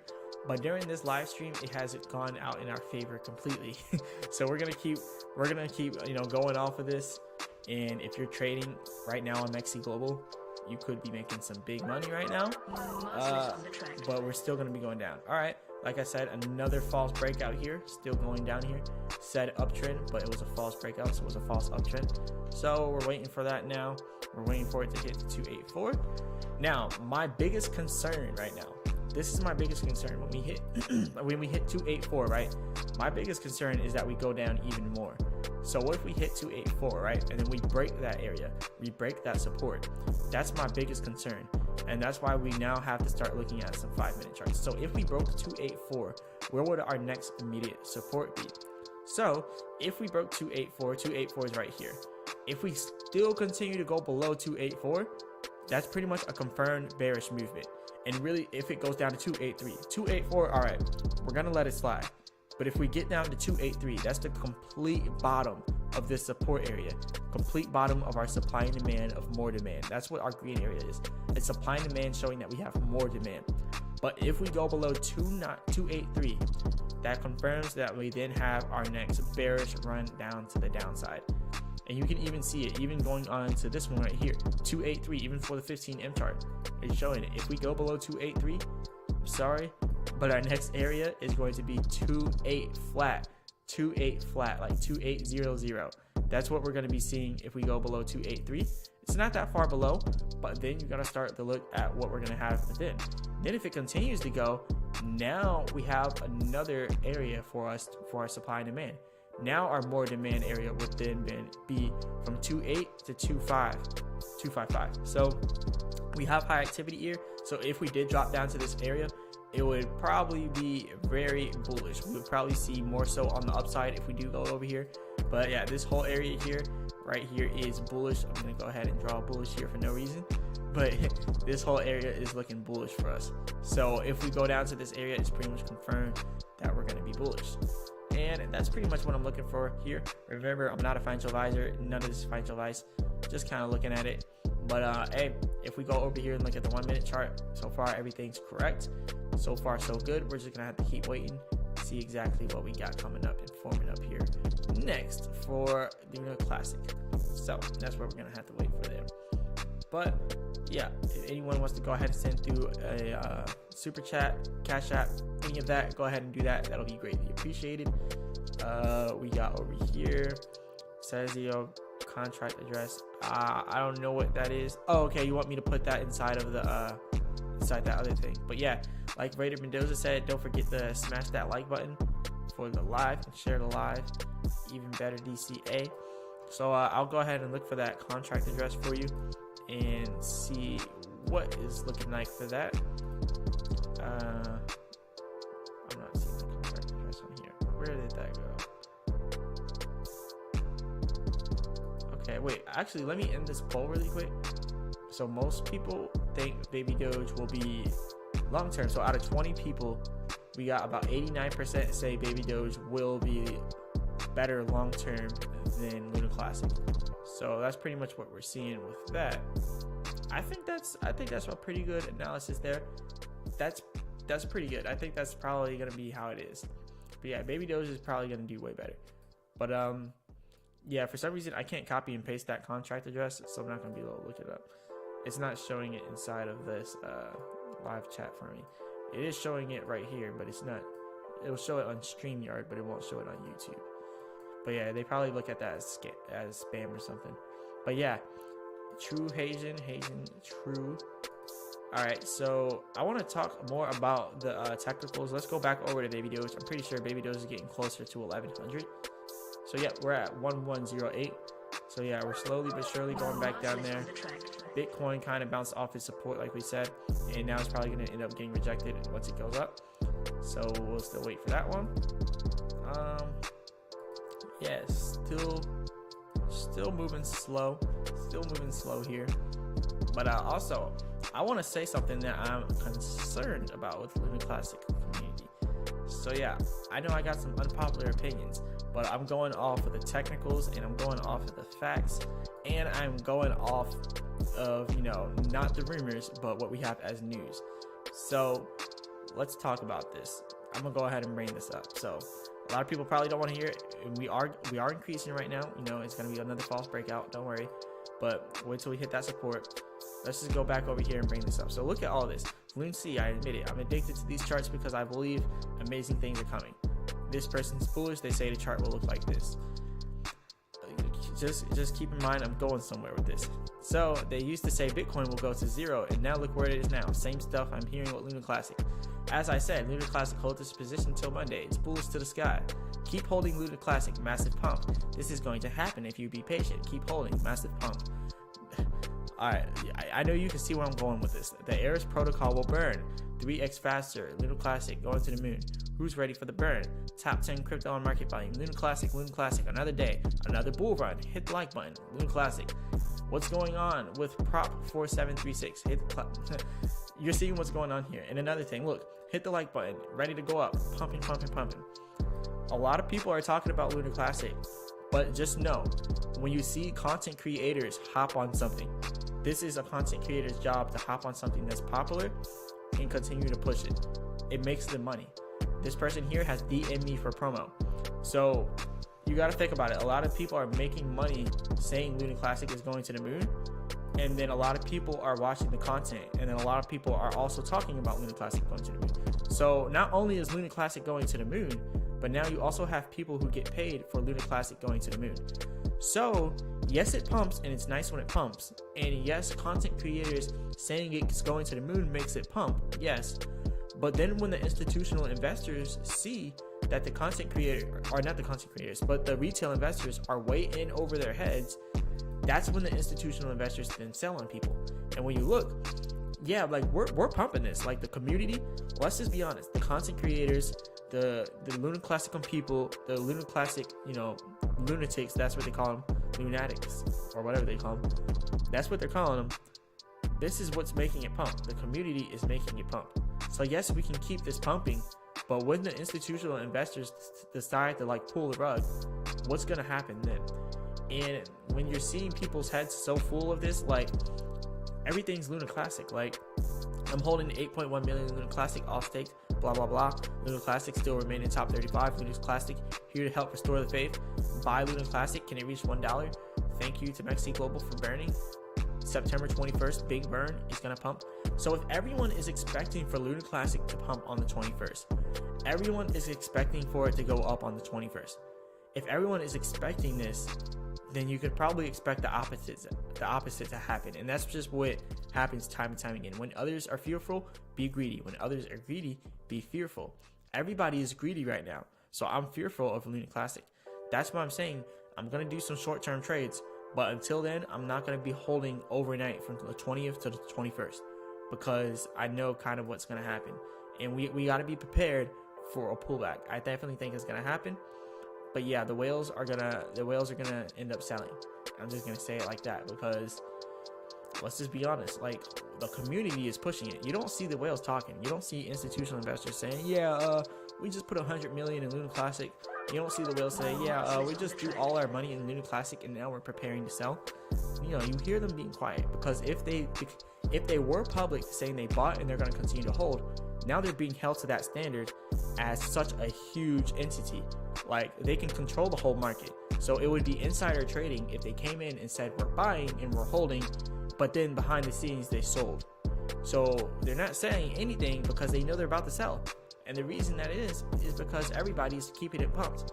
Everybody's putting their money in as they're slowly taking their money out. So they're slowly taking money from the retail trader. This is a constant cycle with every single crypto.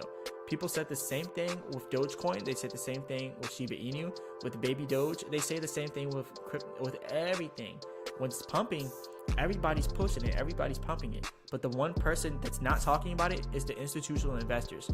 But notice, when things are down, when things are red, when things are bullish, what do you hear the institutional investors say? They say, oh, it's going to come back around eventually. It's going to come back around. The long-term investors win. And that's what you see. They come in on CNBC. They go to Jim Cramer. They go to all these major different things, all these major outlets. And then they say the crypto market's coming back, because they then put their money in right at the bottom of the crypto market. And now that they start to talk about it coming back, the retail investors look at it. They're like, yep, it's going to come back. And then the retail investors put their money in, causing it to go up, causing the FOMO to come in. And then when that happens, they're going to do the same thing. They're going to ride the same wave up. We're going to have the same people in here on Twitter. Everything's going to the moon, blah, blah, blah. Everything pumps. It hits its peak. Institutional investors slowly sell out. And as it slowly sells out, the institutional investors will pretty much say nothing until they're completely out. When they're completely out, everything continues to crash. It hits the bottom. And then they start the same cycle saying, all right, it's about to start again. We're about to start pumping again. Everything's going to be bullish again. That's why we're buying in at the bottom. We're going to hold for the long term. So it's the same cycle. So you really have to watch the institutional investors above all else. Like, that's the only people you want to watch. If big money is getting out, I'm getting out. If big money is getting in, I'm getting in. And we kind of already seen big money got out. So you can see over here with the burns for Lunar Classic, big money been got out of Lunar Classic. they've been starting getting out of Luna Classic. But they're about to start getting back in on Luna Classic once we hit that bottom. Not this bottom here. Not this bottom here at all. The bottom that I'm talking about is when you go out here to the 4-hour chart. This bottom that I'm trying to get in is just a short-term trade. But the bottom that they're really trying to get back in on is either here at 2.4, or they're trying to get back in at 1.6, because we also have support at 1.6, or they're trying to get back in at 1.1. But yeah, the big money is waiting to get back in still. That's why we're not still pumping. If they were still in, we would still be pumping. But yeah, big money been got out. But that's a great point. Yeah, that was a really good point. Cyrus said, how do you identify institutions? Oh yeah, that's what my indicators are actually doing here. So when you see high activity expected, this is institutional activity in dark pools, which is pretty much big whales. And then you see moderate activity expected and high activity expected for whales. And then we have low activity expected here. So the activity gets lower and lower if it goes below this 1.1 support. They really want to get in at 1.1, but if it goes lower, that shows that retail traders are no longer interested if it goes below 1.1. And then therefore they will no longer be interested because they have no one to pump up the coin with them. So what we're really waiting for right here is 1.6. There is high institutional activity here, but we obviously seen the second we hit that high institutional activity, it actually turned out to be high selling activity. And that's why you started to see the selling going on. And now you're starting to see this red area form here, which kind of tells me our next area for Luna Classic is either going to be 2.4 or 2.2. More than likely it's going to be 2.2, but that's really what I'm looking for here at Luna Classic. 2.4, 2.2. After that, if it breaks that, then we're at 1.6. But yeah, that's what we're looking at here. I just follow the big money. If big money's getting out, I'm getting out. But yeah, that's what we're seeing here. But it's obviously different for other things. Like with Baby Doge, like the 10% tax, there ain't no point of getting out. There ain't no point. Like you're just gonna lose a bunch of money. Like I said, I got this wallet that I'm holding Baby Doge. I got my hardware wallet over there inside the thing over there. But yeah, I still got my hardware wallet here with Baby Doge. I'm still holding. I'm gonna hold long. I don't know how long it's gonna be, but let's see how long this can keep us. But anyways, let's talk about some more stuff. Also over here, I'm new in this, so it may sound stupid to ask, but how do you identify the institutional post? Oh yeah, I just now mentioned that with the institutional activity. They're just with the technical indicators I have. And if anyone's wondering what I use, it is this right here, chartprime.com. This is not a sponsor, not a promotion. I used to have a sponsorship with them, but I no longer have a sponsorship with them, so it's not a sponsorship. So if anyone wants to use Chart Prime, you can go ahead and use Chart Prime. So there is the Chart Prime link, chartprime.com, and you can just go straight to that and it'll bring you to Chart Prime. They used to be called Vital Algo, but yeah, you can check that out. And over here we have another mention. Someone says, do you talk about these points in your Discord? It's the Telegram group, but every now and then I'll post something about that there. I'll probably start doing it a little bit more, but yeah, typically sometimes I will put some stuff in there if it's big enough. But yeah, here is the link for that for anyone that wants to join. Here's the link for that Telegram group. Also, remember, I'm not a financial advisor. None of this financial advice. I had to go ahead and say that. But hey, if anybody wants to go ahead and join the live stream, I'm going to go ahead and put this down here for anyone who wants to join and talk crypto. But yeah, go ahead and do that. We can do that. But GL Clothing says, top of the morning, Marcellus. Big shout out to GL Clothing, a long time supporter, a long time subscriber. Big shout out to GL Clothing. Definitely shout out to you. And shout out to everybody else in the chat here. If anyone hasn't hit the like button, definitely go ahead and do that. We're going to go back over here to the Luna Classic. Well, to the 1 minute chart with Luna Classic. So yep, even steeper sell-off. So it hit the, it's closer to where we said it's going to go. And it's actually almost there. So I still don't know if I'm going to buy at this 2.8 area, because it actually looks like it's getting a little bit weaker as we get closer and closer. And if we go below 2.83, that confirms that our next area here will be 2.6 to 2.4. And if we break 2.4, that's 2.2. So I'm still going to sit on the sidelines here with it. Yeah, I'm going to sit on the sidelines here with it. So far, everything that we said inside this live stream has came out into fruition. So I'm going to go ahead and take off all the technicals we just now did for all the tracking. And we're just going to track what we got going on now so it doesn't get in the way. And same thing here for the 4-hour chart, just so all those drawings don't get in the way. We'll do some more predictions and all that good stuff. All right, let's take off all these. So let's start a clean slate. Let's see where we're going to go back now. So now let's keep track of it. So it does say we're overbought here inside of the oscillator for Luna Classic. So if Luna Classic here is overbought, that was this whole area. What comes next? Selling. And also, one thing you want to keep in mind with the oscillator, it's a little bit behind this. So the overbuying was the peak right here. So the overbuying really means for right here. So right here, you just want to take this back to here. And that means the selling pretty much already started. So what you want to look at is as if we're already inside of a selling wave, but we're close to the bottom of that selling wave. So that's what you want to look at when you look at the oscillator. We're close to the bottom of the selling wave, which kind of confirms we might be stopping here at 284. And then another increase from there, but I don't think the increase is going to take us too far. And I do think the increase, it might get back up to 2.9, but I don't think we're going to get all the way back up to 2.96. So that increase is probably going to end up being, a false breakout to where we have then another stronger breakout here in Luna Classic. And we're kind of seeing it go down there a little bit further. We're almost at that support. Yeah, we should be hitting that support soon. Almost there inside of the red area. We're actually about to break it. That's what I'm saying. Like if you want to look at the 2.8 flat area or 2.79, that's really where we're looking towards now. So that's what we're gonna have to do. So yeah, let's keep over there and see exactly where we're gonna be going there. I'm gonna go over here and I'm gonna play something else for you all. Let's go ahead and play this. So I'm gonna go ahead and put this in the background. We'll have some background music flowing. Yeah, you should be able to hear that now.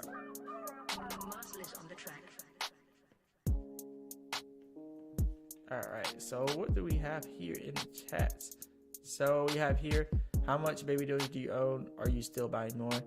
I don't really want to say how much I have on live stream because people could try to like scam or hack me or something. But right now, am I still buying? I'm currently staying out of buying things for long term right now because I think there's going to be another pullback in Bitcoin. And ultimately, I see Bitcoin going back down to $11,000. A lot of people don't see it like that, but that's how I see it. If that happens to Bitcoin, Baby Doge will then go to 9Z7, and there's going to be a huge opportunity for getting in back down there. So that's really what I'm waiting on. I'm waiting on that opportunity, and that's probably when I'll get back in. But we got over here, DL Closing says, when is a good time to jump in? So it depends if you want to jump in on Luna Classic or Baby Doge. Like I just mentioned back here. So yeah, we're breaking the support now. So yeah, we're breaking the support here inside of Luna Classic. So that trade will not be going on. We're definitely going to go over here to the 15-minute chart though. So right now, a good point to get in, it just depends. If you're long term with Luna Classic, then you could really get in on anywhere and still be good if you're long term.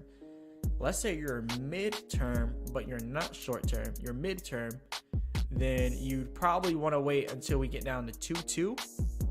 And then if you're really short-term, what you want to do is wait until we get to this high activity area. If you're like trading while we're doing the live stream, you really would want to wait until this high activity area. And then it'll probably do a false breakout up to here. And it'd be like a really small gain, so you really wouldn't get much from it. So I wouldn't even recommend doing like the short-term trade. I was going to do it, but you can even see right now we're breaking this support. It could continue to go back down. So really what I'm waiting for in Luna Classic, at this area here at 2,400, I'll probably end up getting in, running it back up to 2,800 and jumping out again. Because then after it gets back up to 2,800, after 2,400, we probably could end up seeing another drop in Luna Classic, bringing us then down to 2.6 like I mentioned before. 2.6 is heavy support, so we're gonna have to watch and see what happens there. We also had major support here at 2.4, so 2.4 it may not even go below 2.4. That's what I'm saying. At 2.4 I'll probably jump in, but I'm gonna jump in very like sparingly. But hey, we're having an uptrend here inside Baby Doge now. Baby Doge is going up very slightly, getting some more increase here with Baby Doge. Delvin J says price prediction after Baby Doge swap. So yeah, after Baby Doge swap, I think we could get a good amount of Baby Doge. Good amount. I don't really know like the exact price prediction because it's kind of hard to tell. But if you were to look at the 4-hour chart and our last resistance was really over here at 1250. So if Baby Doge swap came out today, we would blow by 1250, no problem, honestly. But then we would probably have problems when we get up here around 1.6. That's our next major resistance, from 1.6 all the way up to about 1.9. Yeah, that's probably going to be where we get with the baby Doge swap.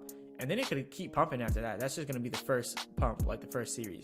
And then if it continues to pump, then our next major resistance at 2200. And then after that, we have major resistance trying to break back into the 3.0 area. So that's what we're going to have to watch out for if we were to have the baby Doge swap coming. Over here, let's bring this back. So it looks like some buying's coming back in, but I still don't want to risk it, so I'm going to wait until the next one. So yeah, it's still going down now. So yeah, we're still getting some selling here. Yeah, like I said, we're going to end up seeing some low levels here inside of Lunc Classic. So 2.4 is going to be that bottom support that we're looking for. And then, yeah, that's going to be pretty much what we're looking for. 2.4, low activity here expected for institutional investors. So that's probably going to bring us back down to 2.6. So I'm expecting 2.6 very soon here with Lunc Classic. So yeah, we're going to have to watch for that. Over here, GL close. I'm already in baby Doge, so it would be for Lunc Classic. Okay, yeah, that would probably be where I'm getting in for Lunc Classic, but I'm just gonna wait a little bit longer because I think 2.4 is coming, and eventually 2.2 or 1.6, one of those.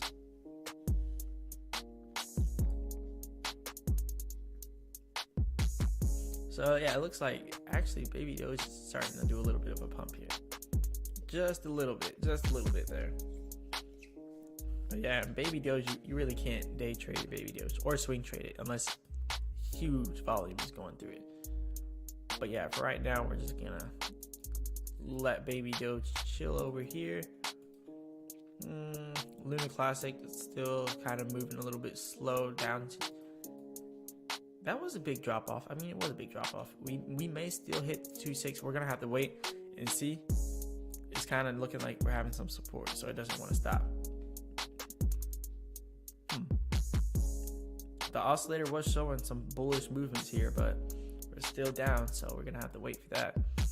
And yep, just like we thought here with Bitcoin, we got rejected at the resistance. Now we're having a sell-off, and that's high activity, probably gonna be high selling activity, bringing us back down to that support that we just now had. DXY for the dollar index is doing the same thing. It's still going down. High activity expected. That was high selling activity.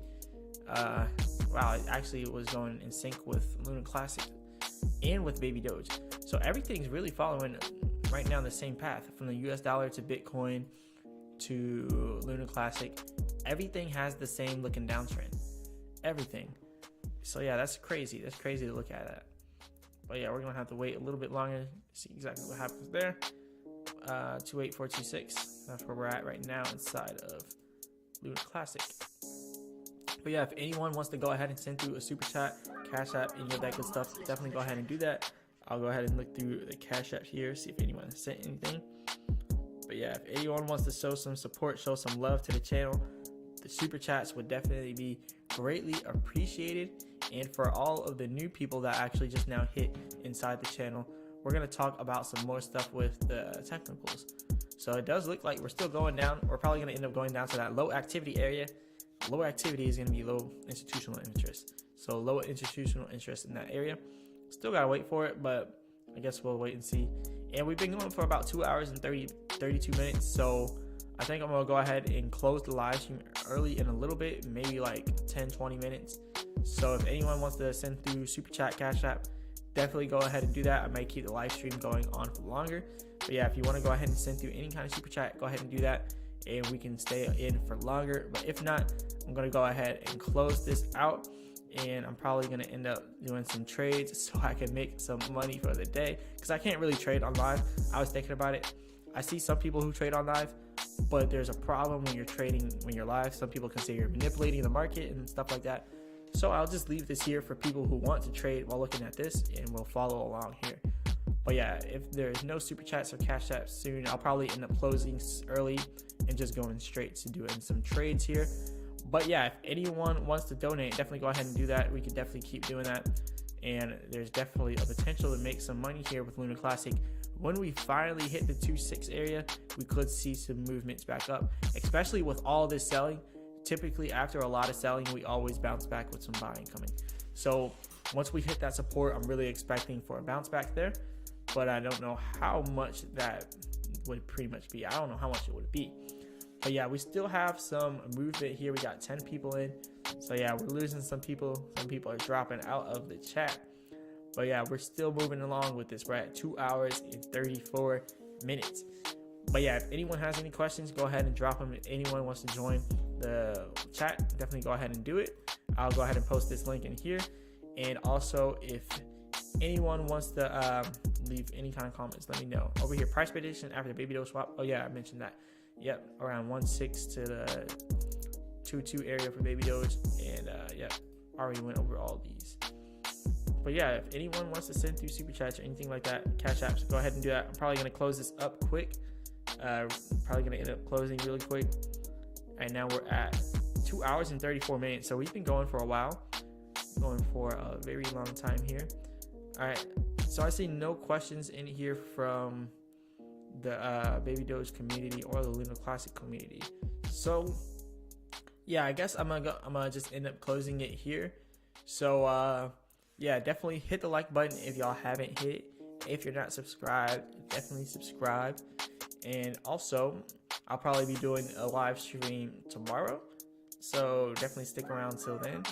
But yeah, for now, I guess we can just watch the Luna Classic prices. I'm probably gonna make another video for Luna Classic, giving in-depth video on where I think is gonna be going for the long term, because we have talked mostly about short term inside of this. So in the short term, yeah, we're definitely gonna have this pullback, but I definitely think in the long term there's a possibility for Luna Classic to pump up huge. So we could definitely have some kind of huge pump there. But yeah, this is pretty much all I got for you all today. I just wanted to go ahead and open this live stream, just checking here to see if anyone sent any cash apps or anything before I close out early. But yeah, this has definitely been a good and productive live stream. Like I said, I'm not a financial advisor. None of this is financial advice. And as always, I will be back with another video. And as always, I'll also be back with another live stream. And I guess we can just go ahead and close it out with this intro here.